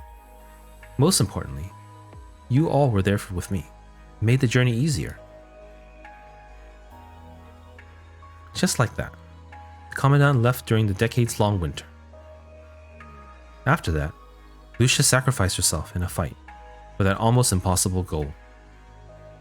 And then it was Lee. The scars on their bodies connect into trenches, building safe passages amid bullets and rain. Their souls were fueled to light the torch of life, burning to melt the snow of the formidable winter. When spring arrived, Liv also fell onto the last bit of snow. Do you want to meet the others? Yes. Let's go. They're on the other side of the flowers.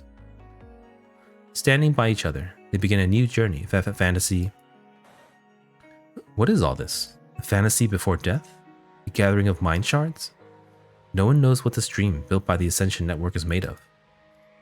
But this heartwarming scene also foretells the future, where the eternal winter takes her companions, one after another. After Wimser was gone, the severe migraines and the death mirages once again filled Liv's journey with obstacles.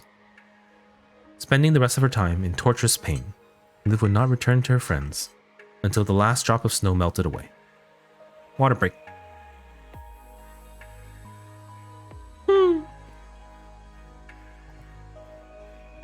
This is surely not the past you were hoping for. I also don't understand how this is the past. Isn't this also the future? It's just like two different futures. But I felt warm. Once again, in a brief moment of daze, Liv hears that voice again. You have your answer. Hope you would not regret this decision. Okay.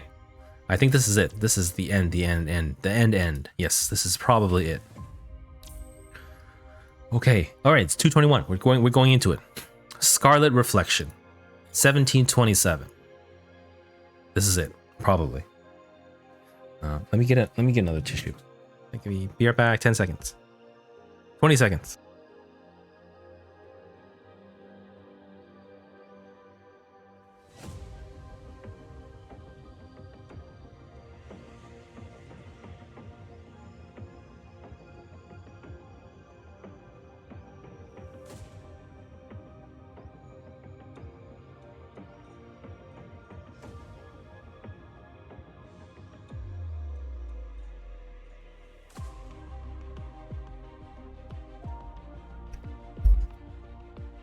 I think I got a cold or something.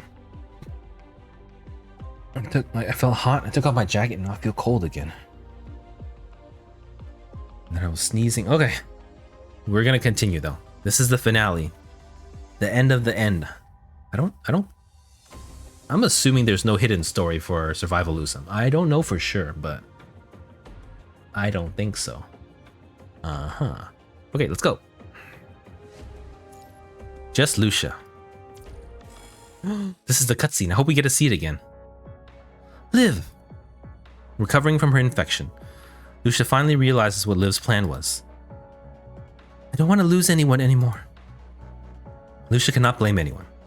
She's just angry at herself for not noticing it sooner. You're the only one who can fly here, so only you can keep up with Liv. You must get her back. I will. If the Commandant wakes up only to find Liv gone. Lee's frown deepens once he realizes how Wimser will look. There's still a lot of corrupted and hetero creatures here. Chrome, Changyu, Sophia, and I will guard this place. Liv is counting on you.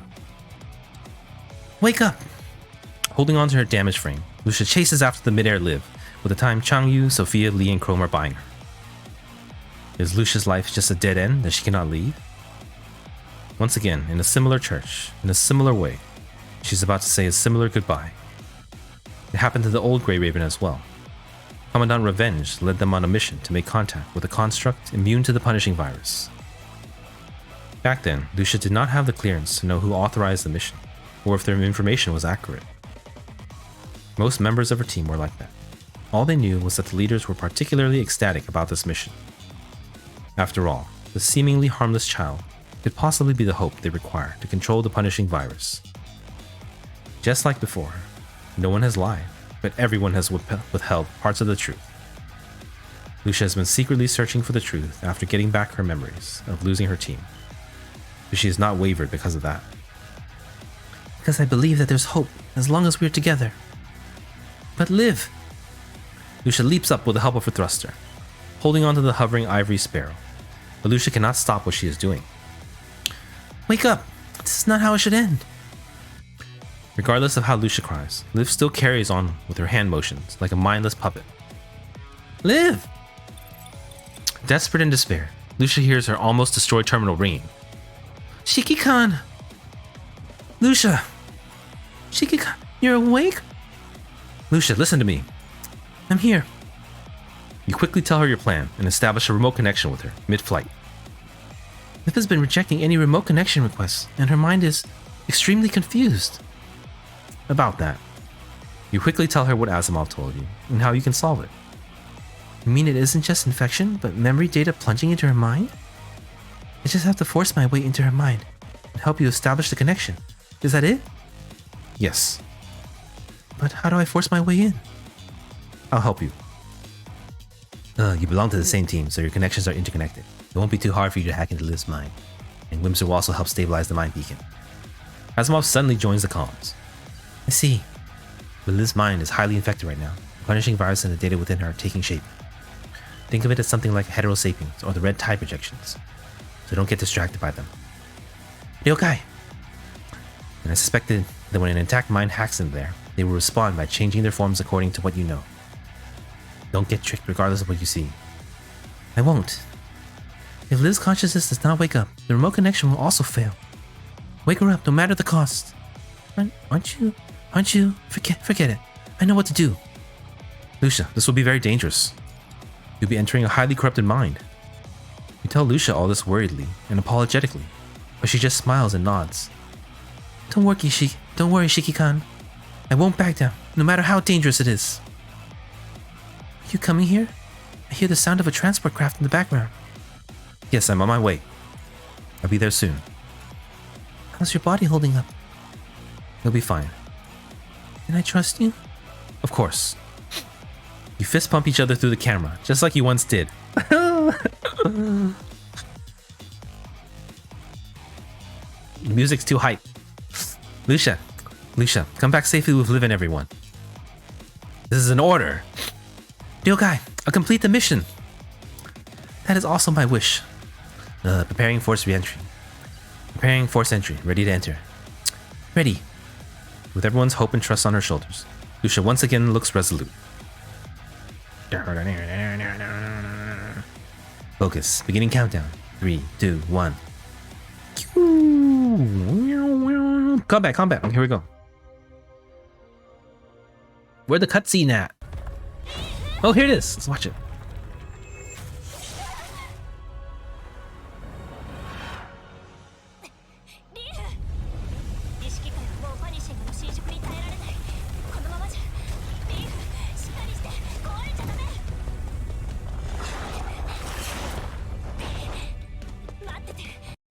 What? Wait, why did it cut out? What?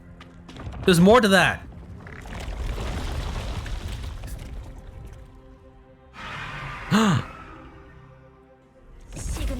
Oh. Oh god, I got hit. Oh no. Wait. It's using the contaminated signal orbs. Leave, Lucia. Oh no. Where am I? Okay, run after her. Oh. No Arctic form. Oh man, I'm out of orbs soon.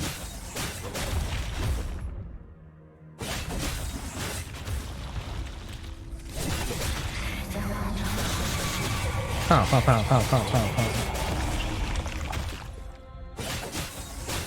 Oh my god.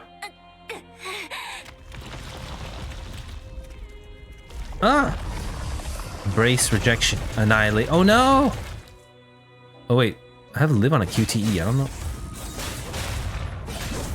Do I have to click it? Okay.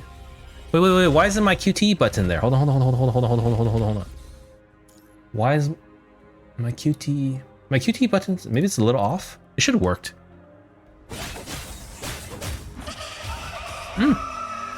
Okay. Right, there we go. My controller's not working. Oh, you have to wait till it fills up. Oh, there we go. Ow, okay. Run.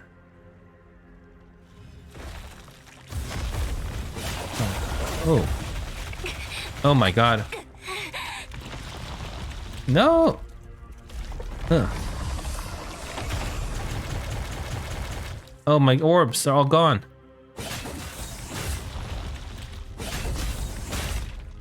Oh. I'm almost...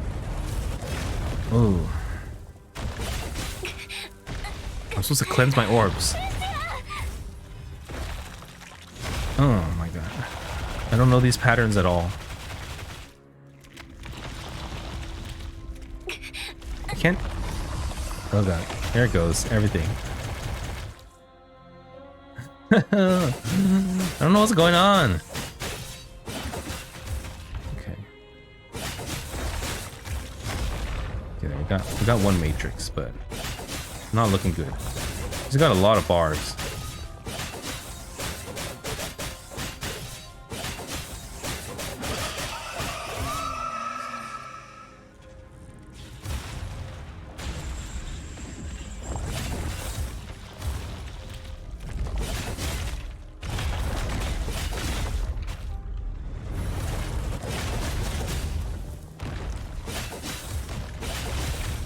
What the? I don't even know. It's too much going on. Oh, I can't escape this. No, my orbs. Man, how many times have I died? There, finally won. I don't have Arctic form either. Pow, pow, pow, pow, pow. Come on. Pow, pow, pow.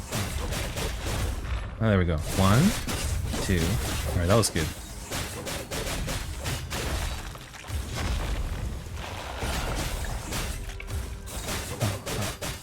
So it seems like if you just get behind her, then you can kind of like do a lot of damage.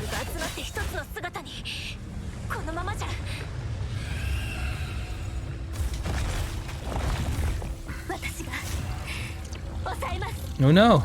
Is this the end? Is this scripted? Ah! Oi! Oh, I can dodge through it. Save us, Liv! Okay! Oh no! Ah! We got hit! Okay, one more. Oh, she's full again. What the hell? Was this like phase 2?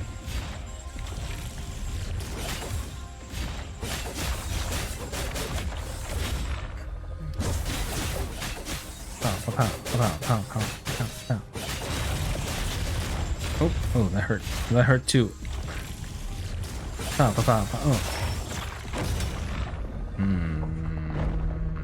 I don't know what these abilities do.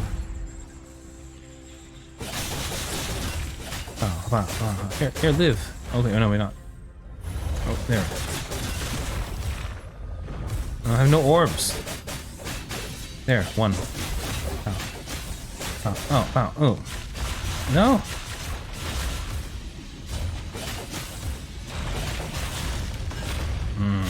Not looking good. Okay, there we go. 1. Oh, blue, good.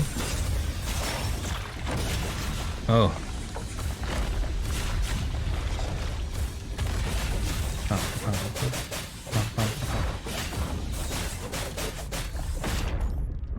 Oh, no.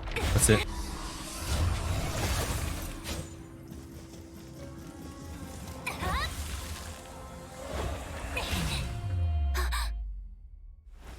Oh no!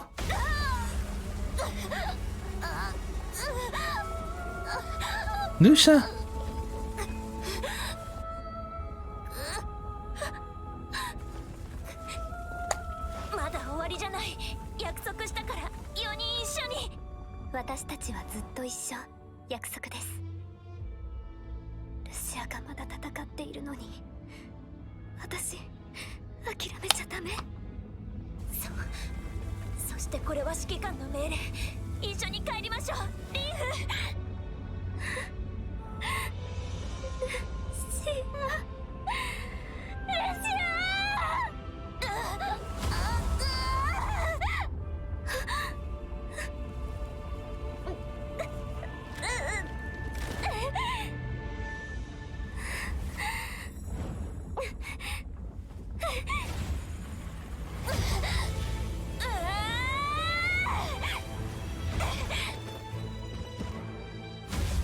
Oh, here we go, here we go.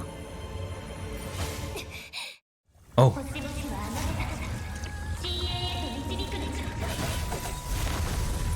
Okay, I can dodge through this, right? Oh. Oh god, that hurt. No, that hurt too. Alright.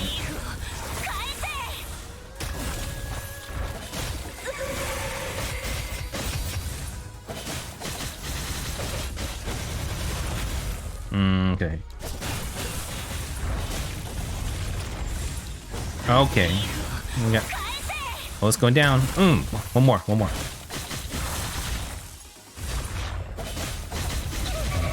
Yellow. Need more orbs. Man, she's like Rosetta. She's glitching into the walls.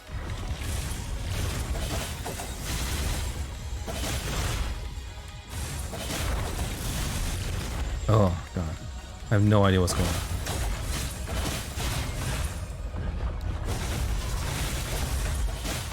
I'm gonna finish.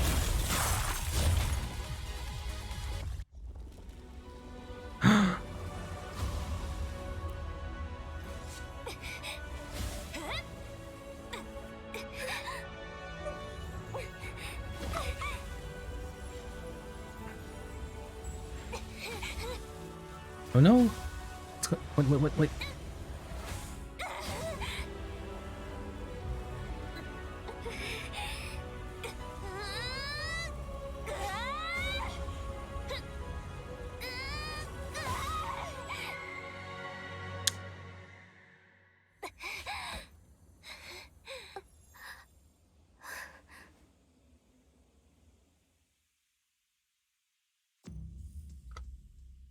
What? It's not over? Was it enough? What's going on?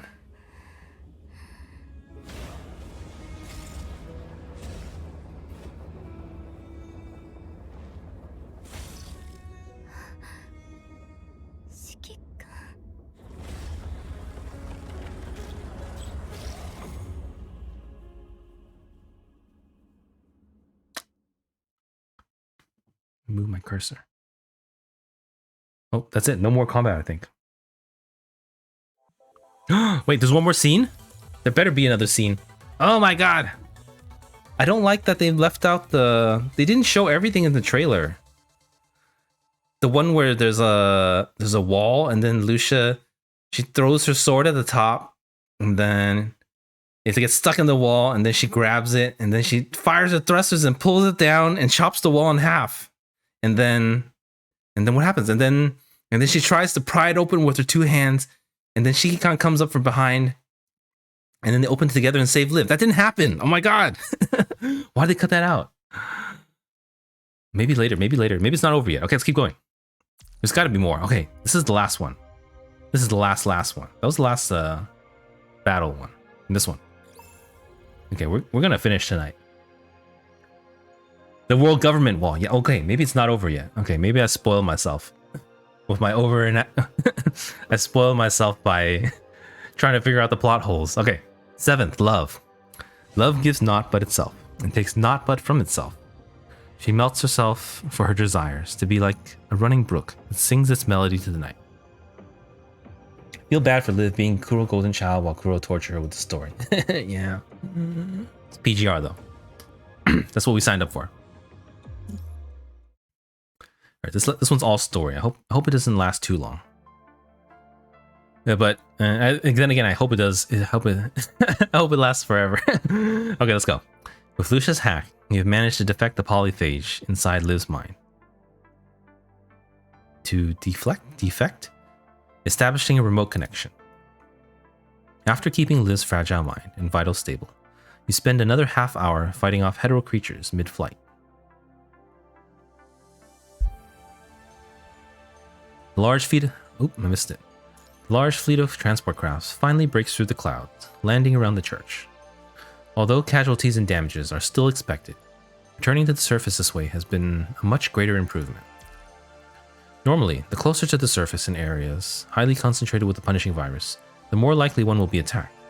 But right now, the hetero creature's attention all went to the big crowd of purified constructs. Over half of the hetero creatures have vanished.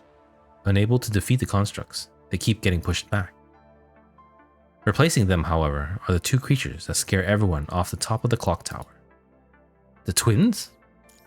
Their figures keep shifting, dashing back and forth around the clock tower, seemingly fighting someone. Are they fighting Liv and the others? The only ones who can even fight the twins nowadays are the elite squads. Not to mention that this is what Imperial was designed for. Confirming your destination, you rush toward where the crowd is retreating from. Even with your exoskeleton, you are still moving slower than usual. Liv. The Queen of the Night. I saw her folding her journals into paper boats. I didn't expect it to form a Queen of the Night in the end. It's a Queen of the Night. It represents the eternity that's captured in a moment. Lives are brief moments. She has recorded those moments and planted them here for the rest of eternity. She still got side-eye after this whole time, the professor. She's like always looking to her left. She has accepted how brief her own moment would be. Is this your choice? Corrupted. Open fire. Pew pew pew pew pew. The chance to save her is slim. If you can't locate all her mind shards in the next 3 hours, her mind cannot be repaired. Even if we develop a new Omega frame in the future, the only path that awaits her will be that of a corrupted. I have to be faster. If the president believes in Wimser and Liv's judgment, of course, I'm willing to hand over the key. As a soldier, there will be a day we don't come back. Still, I wholeheartedly wish that no one needs to face this regretful ending today. Liv! There's too many of them. The more desperate you are, the slower your weakened body moves.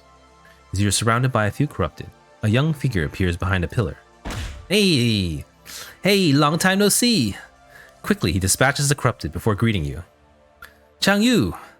Hi, it's been a while. Sophia, you're here too. It's a long story. Right now we're just stopping these guys from interfering with a big fight here. Have you been here the whole time? You bet. Liv just woke us up on the roof of the church, and now we have to take care of all these enemies. Lucia went to help Liv, so she's staying up there with Chrome and Lee, leaving the rest to us. Look at you. You're in a hurry, aren't you? I am. Get going then. At the rate you're going, it's going to take you a while to climb 12 floors. It's a big church. We've got it here. I'll leave it to you. No worries. Liv saved us after all. But if you're feeling grateful, don't forget Acolyte's insurance claims.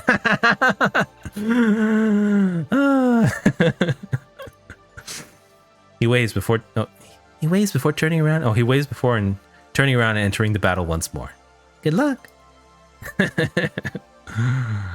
Meanwhile, at the top of the clock tower, the 3 constructs woken from their infections are fighting the twins, protecting the motionless Liv. On your right. Oh, ow, pew! Lee immediately dashes back after hearing Lucia's call. Where he stood is now a giant crater created by the male twin. Did I miss a line? No. Chrome leaps towards the male figure, striking with his gunblade, while firing the ice rounds. Pew pew pew pew! After that, the twins' motions become abnormally fast again. Observing the 4 constructs, they turn and charge at Lee. I'm waiting for this. Bullets land on the twins like a torrent, hitting them where they converge. The rounds embed themselves into the twins' skin before exploding. Before Lee can celebrate, the female twin releases 4 arrows made with the punishing virus from the bow, extruded from her arm. Pew pew pew. Chrome. Got it. Chrome's ice bullets hit the ground, erecting an ice wall before them, blocking the arrows. As the twins observe the wall, Lucia leaps to the sky with her thruster, releasing her fully charged Halcyonic Blossoms. Which one's Halcyonic? Is that her signature move?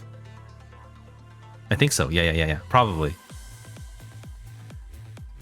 The glacial hail freezes the twins momentarily, giving Chrome an opportunity to launch a full-on attack. Pew pew!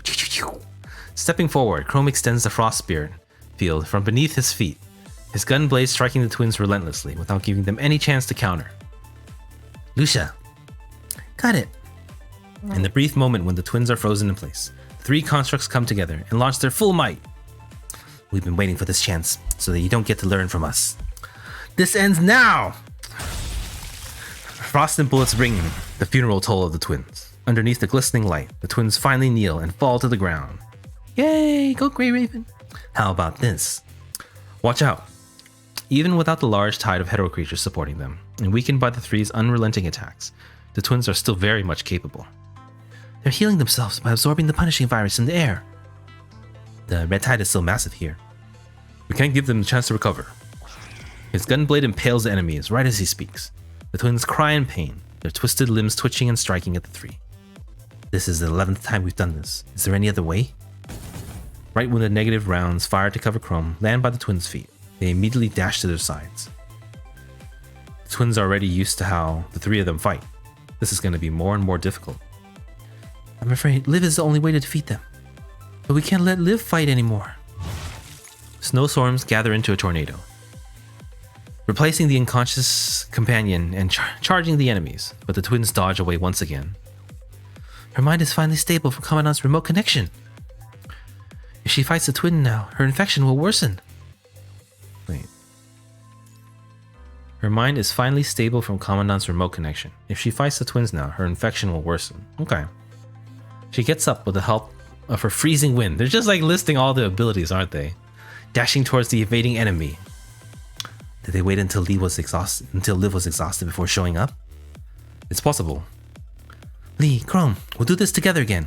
Back in formation. You have to force their hand first. They probably learned about the Frost Spirit by now. Don't get too close. I'll take left. Lee reloads with one hand, unloading his bullets at the male twin outside the range of Frost Spirit. He'll just evade your rounds. But not my calculation. The male twin dodges a bullet from the gun in Lee's left hand, only to dash into where the gun in Lee's right hand fired. Lee has predicted precisely the male twin's evasive movement. Every time he can land a shot with one of his guns. But the damage done is halved this way. It's not going to be very effective. We can attack the direction you predict at the same time. 8 o'clock from where he was. Average visual novel combat scene. Without another word, the other two constructs leap toward the 8 o'clock direction of the male twin, crashing right into where he escaped to. Pow! The repeating strikes of reverse aurora and the whirlwind of mute winter hit the male twin at the same time. He quickly backs away several times, only to be forced into a corner by Lee's shots before he could even cry out. Seeing the constructs joining forces against her twin, the female twin reloads her bow after observing in the peripheral, approaching and attacking. Chrome! Without that warning, an ice wall appears from the Frost Spirit field once again, stopping the arrow mid-flight.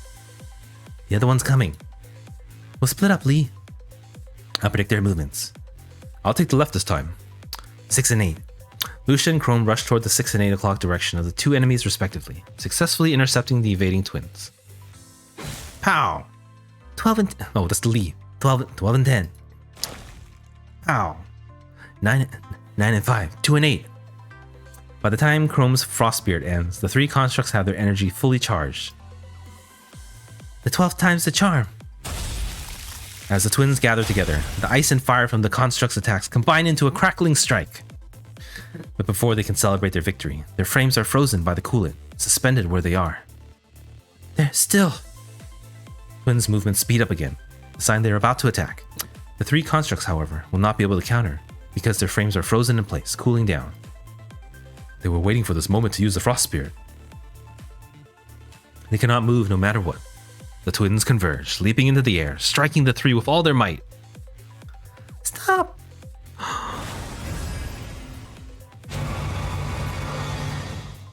Liv's back!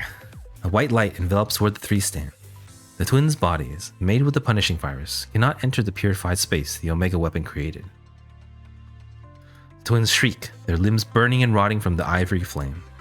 Stop! Dragging her tattered frame up, Liv struggles to stand, leaning on the wall of the clock tower. Stop hurting my companions! Imperia's flame is unleashed unceasingly towards where the twins dodge, guided by Liv's weapon.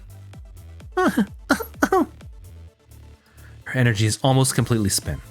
Before the last ray of white light arrives, the frozen constructs finally regain their mobility, and they rush in to trap the twins with their own bodies. The blinding light lands directly on the twins.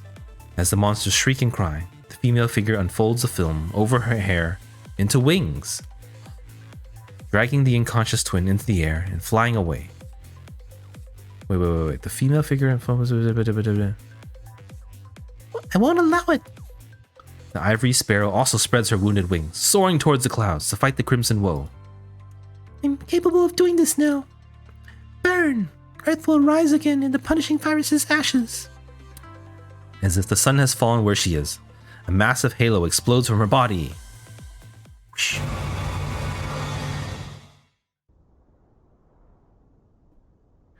Everyone is blinded by the brilliant light. Almost fainting from the brightness, the broken ivory sparrow has lost all her strength, plummeting from the clouds underneath the gray sky. Is this how it ends? Which future has she chosen? Liv no longer can determine her fate with her fractured mind, but she has fulfilled her duties and protected her friends. Even if she has chosen death, she has no more regrets. Closing her eyes, Liv prepares herself for the crash that will take her. But the land has not devoured her. Instead, she lands in a pair of belated, gentle arms. Ooh. She can feel someone hugging her, and there seems to be a voice by her ears, crying sorrowfully, just like that dream that was drowned in tears. Is this Ramadan? Her life is fleeting away. She wants to respond to the cry, but she cannot make any sound. Hold on. Blow my nose.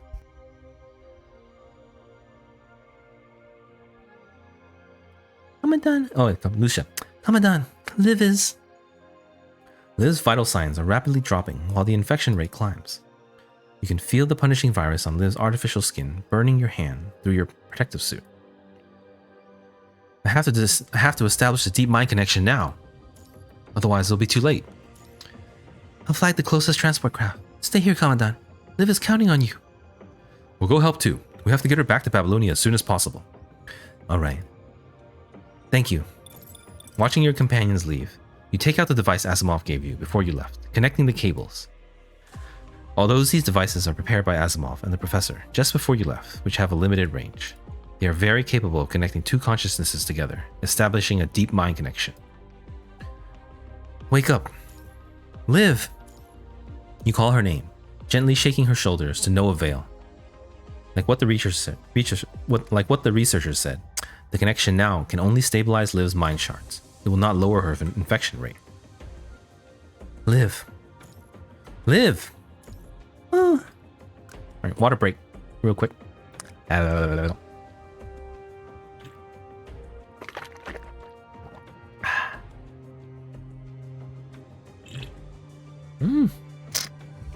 Okay, here we go. The connection has pulled her mind back together, as well as kickstarting her mind migraine. Under excruciating pain, the girl curls up her body in the arms of a human. Shiki-kan. Is this a dream? It isn't. I'm right here. My last wish has come true. I get to see you one last time. Don't say that. We're taking you home. But She smiles with sadness, pointing at her neck. Underneath her collar, the EMP discharge collar enters its final countdown. No! What the hell? it's too late. I can disarm it. Holding the disarm key in your hand, you connect it to the EMP discharge collar on her neck. But before you press the button, a memory flashes across your mind. Look, I'm glad the patient I've been looking for after has woken up. But please consider again whether or not to save Liv. The effects she suffered are worse than what we anticipated. Surviving could be a worse torment for her.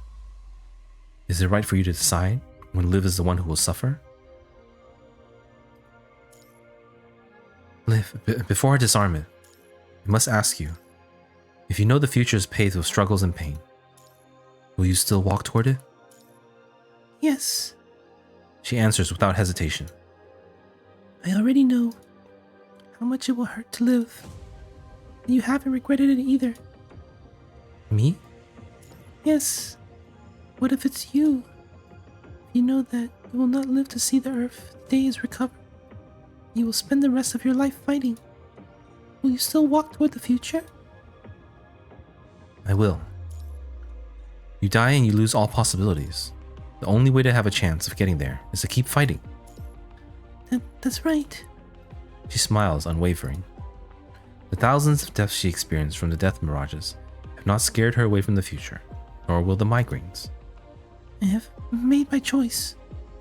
Whether it's Lucia, Lee, Chrome, or those who stayed in the Eternal Night, they've all made their choices. Even if they cost their lives, they have not regretted. It's the same for me. If I had a second chance, I would still choose this. I would still choose this lifetime to be able to know you all. Why? Because I love life itself. And I love the Grey Ravens. I'm willing to die for the lives that I love. And I'm willing to walk with you toward the future. Even when I know how painful and tormenting it will be, I won't regret it. I want to stay with them. I want to stay with you. For our shared dream. Death isn't giving up. It's offering life. Life itself. This is my answer. My choice. I will never give up. Even when her mind is mired in migraines and mirages, Liv never stops smiling. Her smile is not a facade, but a flower blossoming from the ashes of her endless pain. Liv, I promise you, no matter how hard it will get, I won't give up. I'll bring you back. I believe you. You never lied to me. There's no reason to doubt anymore. You keep walking, as difficult as it may be. Just like what she said. Because there are still things you love. Then this is my answer as well. My choice. The collar unlocks. The young girl finally falls asleep in your arms.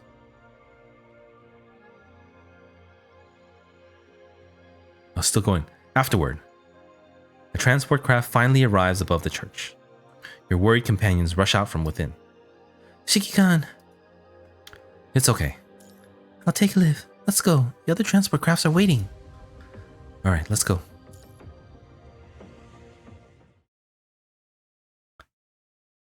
Regardless, Liv's infection rate has passed the threshold. It's very dangerous. We'll have to assess whether or not we can repair her mind once you return. I see. Best we let her change back into the eclipse frame. As long as she can wake up. Come home. This is just the beginning. Lowering her infection rate, locating her mind shards. We have tons to do. Luckily, she was only seriously infected for a short period of time. There's still a chance. If it had lasted any longer, the data current would have shredded her mind and pulled the fragments into the stream. We'll also need to inspect how much the woken constructs have recovered their consciousnesses. Miracles did not come cheaply. It's too early to call it a victory before we finish any of these tasks. At least we have 3 pieces of good news. Liv still has a chance to recover. With the twins gone, attack from the flying hetero creatures have become less frequent. And the Omega weapon and the specialized frame worked. Humanity finally has a chance to strike back. Each one of them is great news to us. How are the rest of you holding up?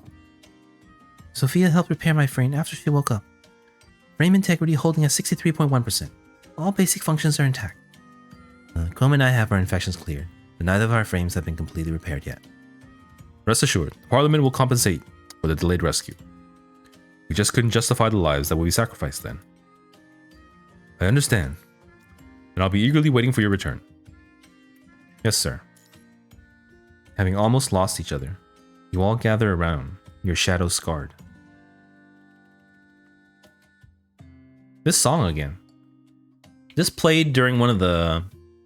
sometime this chapter during the refugees. I said it really reminds me of I think it's the resistance camp theme in Nier Automata.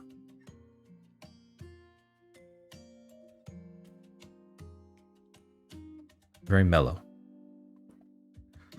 Someday, each of you will be pushed to your limit until the inevitable end claims you all. Is it over? This one too. However, please don't be sad about the brevity of life. We take from the land the gift of life, and theirs should be returned. Memories, then, should capture your moments, engraving them on eternity. Just like that, the paper queen of the night, a flower linked together by 7 buds. They carry our memories in this brief lifetime, as well as our 7 sorrow. The first is joy and sorrow, wounds, filled by songs, joy, I don't know. The second is freedom, abandoning the search for the sky, chains. The third is giving everything she has to others, the selfless mother, land. The fourth is ship. Okay, this is the recap of those titles from the Surviving Lucem spanned the whole thing. Let me read this carefully again. However, people brevity life. Blah, blah, blah, blah, blah, blah. Carry her memories in this brief lifetime, as well as 7 sorrows: joy and sorrow, freedom, giving, endless journeys and brief reunions, departure. The 5th is farewell, the return of the wind-taken rain, memory. The 6th is death, embraced by the earth, the treasured memories of life. The 7th is love, kindled for hope, yourself, sorrow. The nights are long, the days far away. To conquer darkness, we has kindled herself, offering her life to others. Even if that choice will consume us before dawn arrives, we shall feel no regret. If there are those who arrive in the future, we yearn for. If there are those who arrive in the future we yearn for, the lives we lost and the tears we shed will turn into smiles. A blessing they will be, a farewell. All these just because we loves the light flickering in the dark.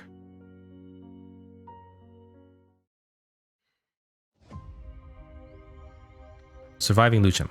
Chapter 17 end. Credits! Roll! Oh, that's it.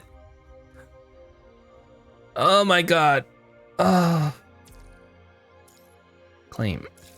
We're done. 100%. Don't tell me there's a hidden. Okay, there's no hidden. That was really long. God, it took me how many days? I feel like it took like 7 days. Oh my god, that was a crazy trip. Wow, the ending was very, very exciting. Very exciting. Wow, yeah. That was great. Trying to recall. So, hey, we still never got to that world government wall. I don't know what happened to that, but that was yeah. So Liv is yeah, like you said, Liv being Kuro's golden child. Well, Kuro tortures her with this story. Yeah, and now it's like that. He's like that for the rest of the perpetuity. So that's very sad. But I guess I would have let her choose too.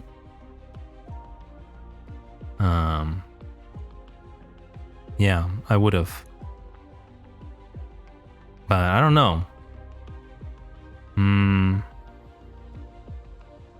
I don't know. That was very touching. It's like would I have let her rest? I don't know. I wouldn't have. I would have let her choose. I wouldn't have made the choice for her. So I would have done what the story would have done. Yeah, the last fight scene and all this stuff was very exciting. I really liked it. It was great. Though the delivery was very good too. The cutscenes, the voiceovers, and everything at the end was very, very well done. This is like a new level of game scene production. Hope to have more of this in the future with such high quality. Yeah, that was interesting. So that was good. Let me see. What else do we leave up to? I think we did. Liv arrived.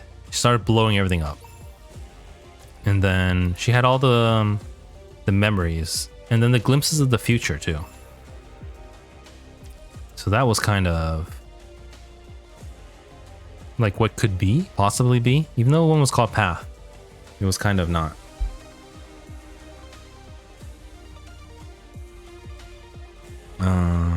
Yeah, it's pretty good. Though if I had to add any minor critiques, I would say that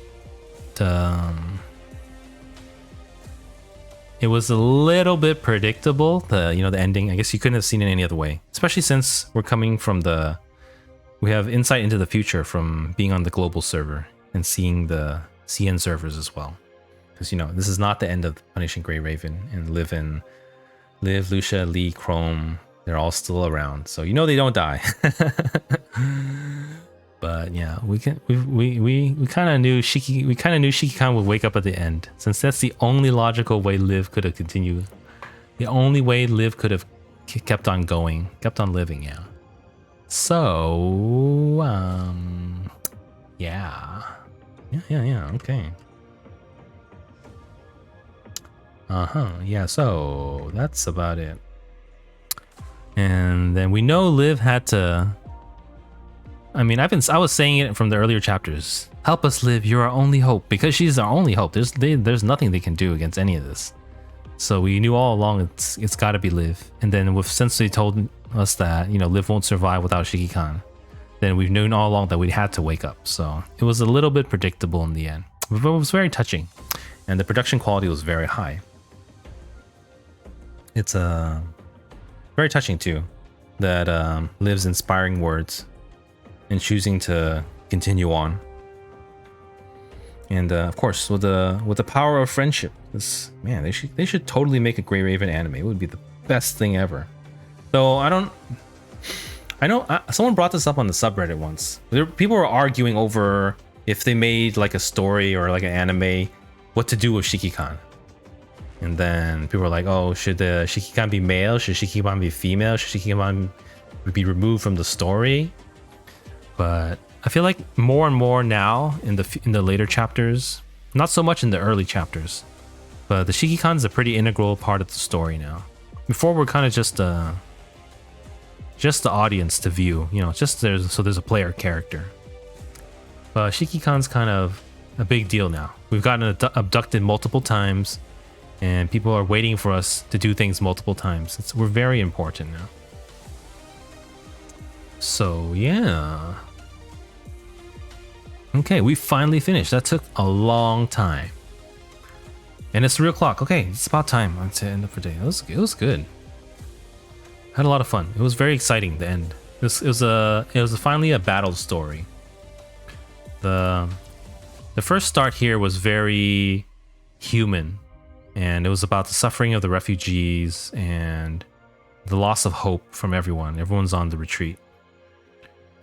Including Liv and her experiences being a medic there with the refugees. Then we had Stanley and matches. We had Fantine and Shrek. And we had politicians, of course, doing nothing. Then we got into here where, Liv decided to sacrifice herself, and things got worse for the Grey Ravens, a lot worse. Then Aslam got destroyed, and everything looks really, really dire, even worse.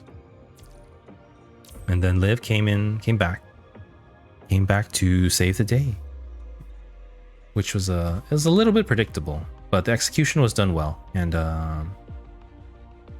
the moments in between, the dialogue was very, very touching too. So overall, very good, wonderful. And I guess it was a little dark about her and the memories of all the dead people. Yeah, that was a little. It's a little dark, but it's also not as personal as, say, some of these earlier refugee stories where you had more time. It was just like, single lines of dialogue without context, and they were all kind of just pasted there. So, they had to try to squeeze in a lot, but it was pretty good. This one everyone's been raving about, Surviving Lucem, masterpiece of PGR. I hope it continues to do well. Yeah, I mean, if we continue on with the CN server path, we'll definitely have a lot to look forward to. I hope more people play the game though. It's a very small community right now, so it's hard to, 1 second. Oh, sorry.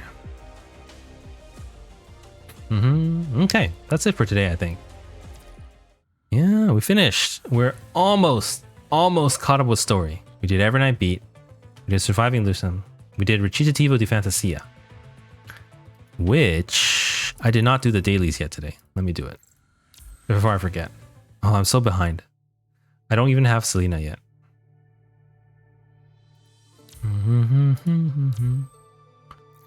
Yeah, I hope you guys I really enjoyed the story. It's a lot of fun. But we're caught up now. Only thing we have left to do is Pulau's story. I am not quite sure if I'm going to do Pulau's story right away. 私は指揮官の翼です。 I'm thinking 指示をお of 願いします。この程 I'm 度 thinking of thinking of streaming some other stuff first. So I don't know for sure yet. 退きなさい。先人のカラスバ。カラスバよ。私の刃になってください。 So yeah, これが最後 I'm の not 戦いだといいですね。 oh. Yeah, just one more time here. I mentioned a little earlier. I'm seeking some feedback on my PGR streams. So I have you can let me know in the chat if you like, or I also have a poll on my Twitter if you guys want to vote there. Just what you guys enjoy watching in PGR streams. Like, do you like my story read-throughs with voices, or do you like the general stuff, the dailies, weeklies, events, Warzone, Pain Cage, that kind of stuff. So yeah, if you wanna vote, let me know. I'm getting some feedback, trying to 私は指揮官の翼。 trying to see what I should do.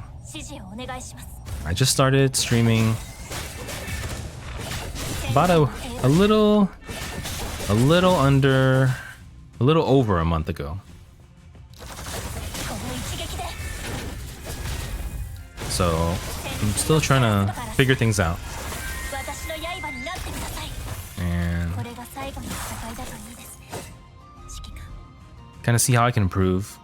Kind of see what people like. Yeah, I've been streaming PGR almost daily, and trying to see what people like. So I put a lot of effort into. 私は指揮官の翼です。 Don't interrupt, Lucia. 指示をお願いします。 Put a lot of effort into my story readings. Yeah, I enjoy doing it a lot, but I also put a lot of effort into it. 退きなさい。 So I'm kind of 先人のカラスバ。 wondering if people enjoy it as much.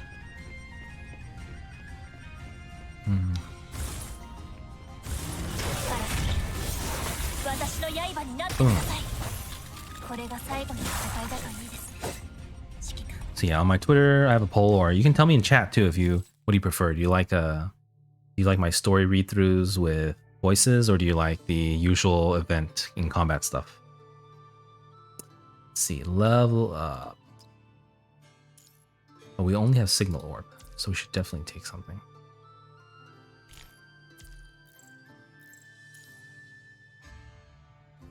Yeah, I'm not sure exactly what I'll be streaming. I've been streaming regularly, and I will continue to stream around this time. Oh crap, drop my controller. Sorry. Yeah, but I'm trying to see what works and whatnot. 私は指揮官の翼です。 So 指示 yes. をお願いします。 Also for my story read-throughs, この一撃で先人のカラスバ。 boom. Okay, let's do that first. 程度じゃ。このイカラスバよ。私の刃になってください。これが最後の戦いだといいですね。指揮官。 Okay, also for my story read-throughs, I also I've saved them all as highlights. I have it on my channel in case you guys you're looking for them. You can rewatch them. They'll be there permanently, unlike my streams, which get archived or removed after 7 days. Signature here, basic attack. We need that. That one's the best. So yeah, I might I usually stream. 指示をお願いし I've been ます。 streaming a little bit more recently. A little bit more. これが最後の戦いだといいですね。 Well, I've been streaming basically daily for over a month. But this last week I've streamed once in the afternoon sometimes, as well as at midnight. Next, okay, scene 2. So yeah. But this is the end of the story here for now. I can tell you now, I'm not going to start Hulau's story right away. I might take at least a day or two off. We need a tank. Let's get some Vera. Here, Chrome. Oh, and Liv. Let's take that.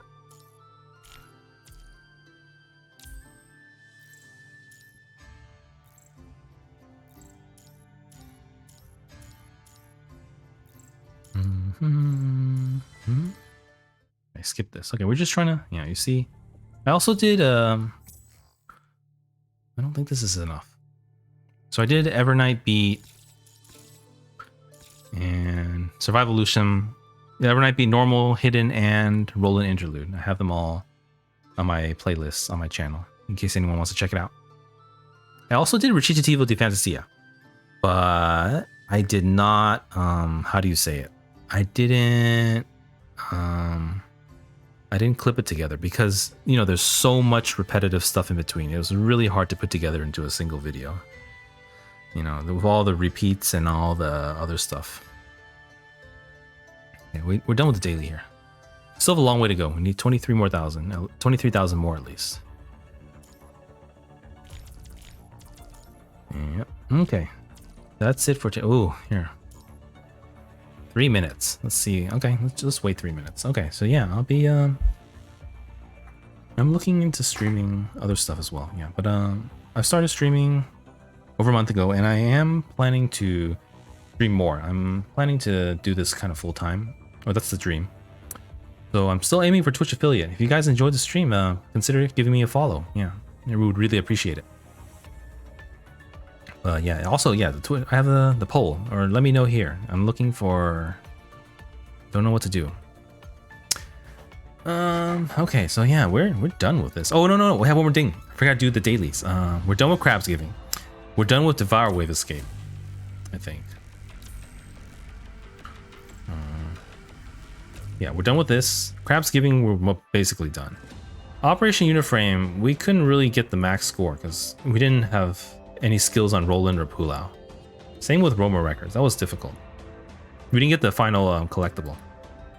Circuit Connect though. Dailies. Here we go. Okay, let's see what we have. Game login. All right, let's just play Roland again. I forgot what Karen. I think I didn't like Karenina. I liked I think Lee was better. Lee was real good on Novel, I think. Well, on Nozzle.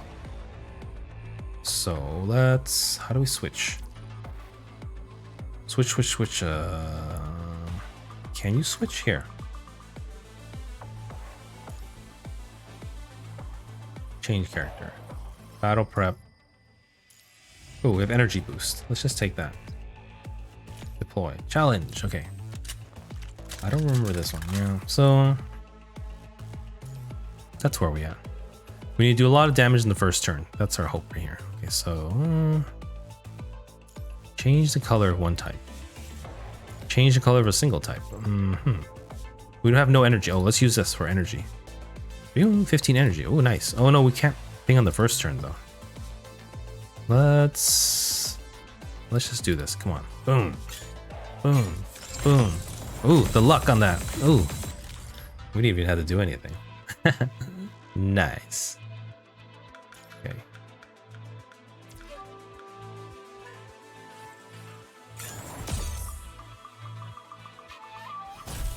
Boom. Okay, let's try. Maybe we turn all our. I should have used the Karenina, I think. Lee is only good for all reds. He's good for Nozzle. So let's. This was a bad idea, but let's do it anyways. Actually.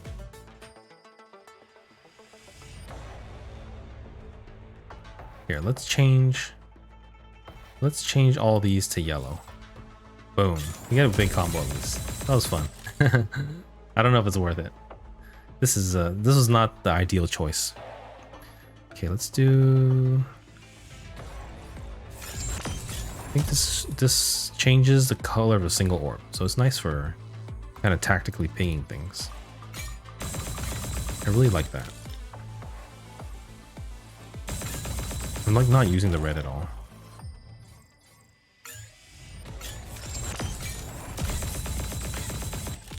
Okay. Let's do this.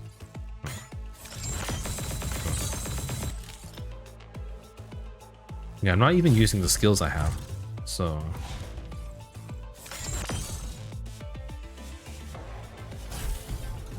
okay, so now it's time for red to shine.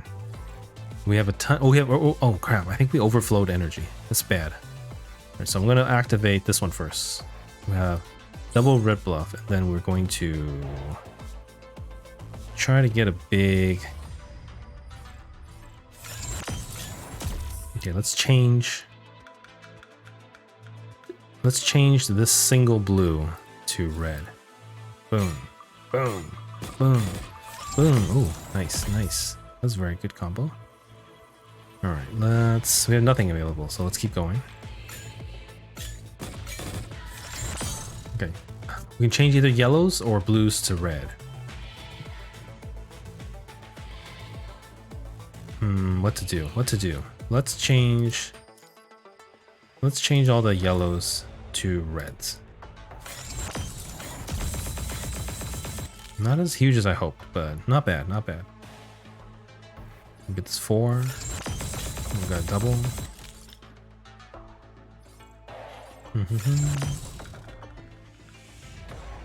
This is the last of the red. You get a tiny bit of red there. Okay, 2 moves left. What's oh, blue effect, but this is not going to cool down. This won't cool down in time, so let's use our energy. Nothing else that we can do.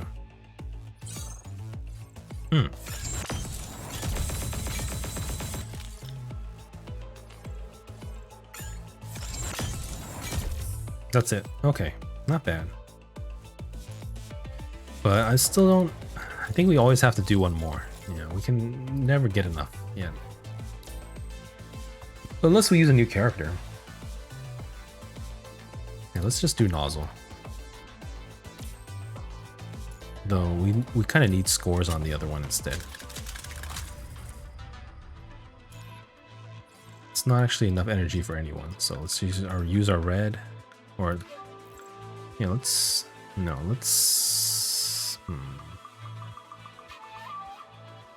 I don't actually know what to do.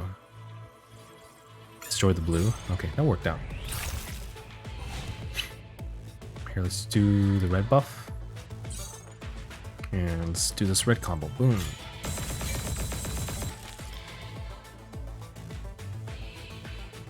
Let's do this yellow combo just to clear out. Oh no, the red's gonna expire.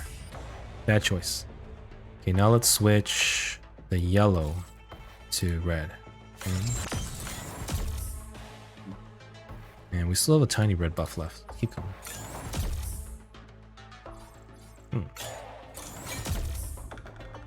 This is a lot of effort just for match 3.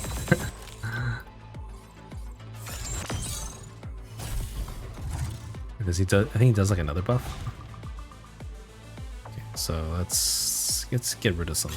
Clear the board. Okay, now we're back to the final red stages. So let's use our energy.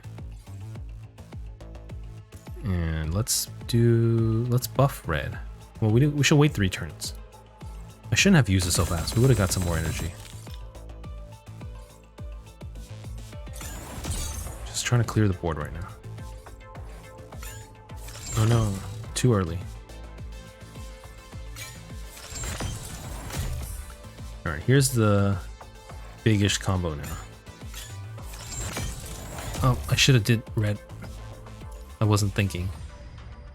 This one, and then we'll do... will that work? Maybe. I don't know if it'll work. It's a little risky at this point. Let's just do double ones like that, yeah. Let's do one to take away all the blues to reds. And then now let's do the yellows. Boom.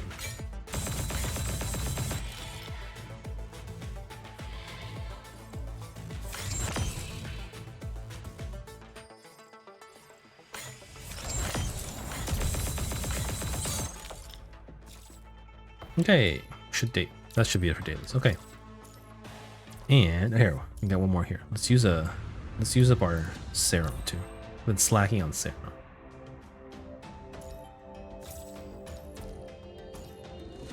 Yeah. We're a bit over time. So I'm done after this. Thank you guys for tuning in. Okay. Yeah, we'll be back. I normally stream midnight EST. Been playing PGR and some Diablo 3. Gonna be playing Diablo 4 too. And Wuthering Waves, if I get in the beta up, I'll play a little bit. I don't know if I got in yet. I think the beta's starting pretty soon though. I think tomorrow. Yeah, thank you guys for watching. If you enjoyed the stream, considering hitting me with a follow. Yeah, I'm still working towards Twitch affiliate, and I stream almost daily right now. Yeah, and also my Twitter. If you guys want to give me some feedback, yeah, about my PGR streams, I have a poll on Twitter. So yeah, trying to see where I'll go from here. We just finished Surviving Lucem story, so there's not much story left to do. There's Pulau's story, but that's a kind of a side story, so we might get to it, but not immediately. Okay, thank you everyone for watching. That's it. I will see you guys later. Good night. Bye bye. Bye bye.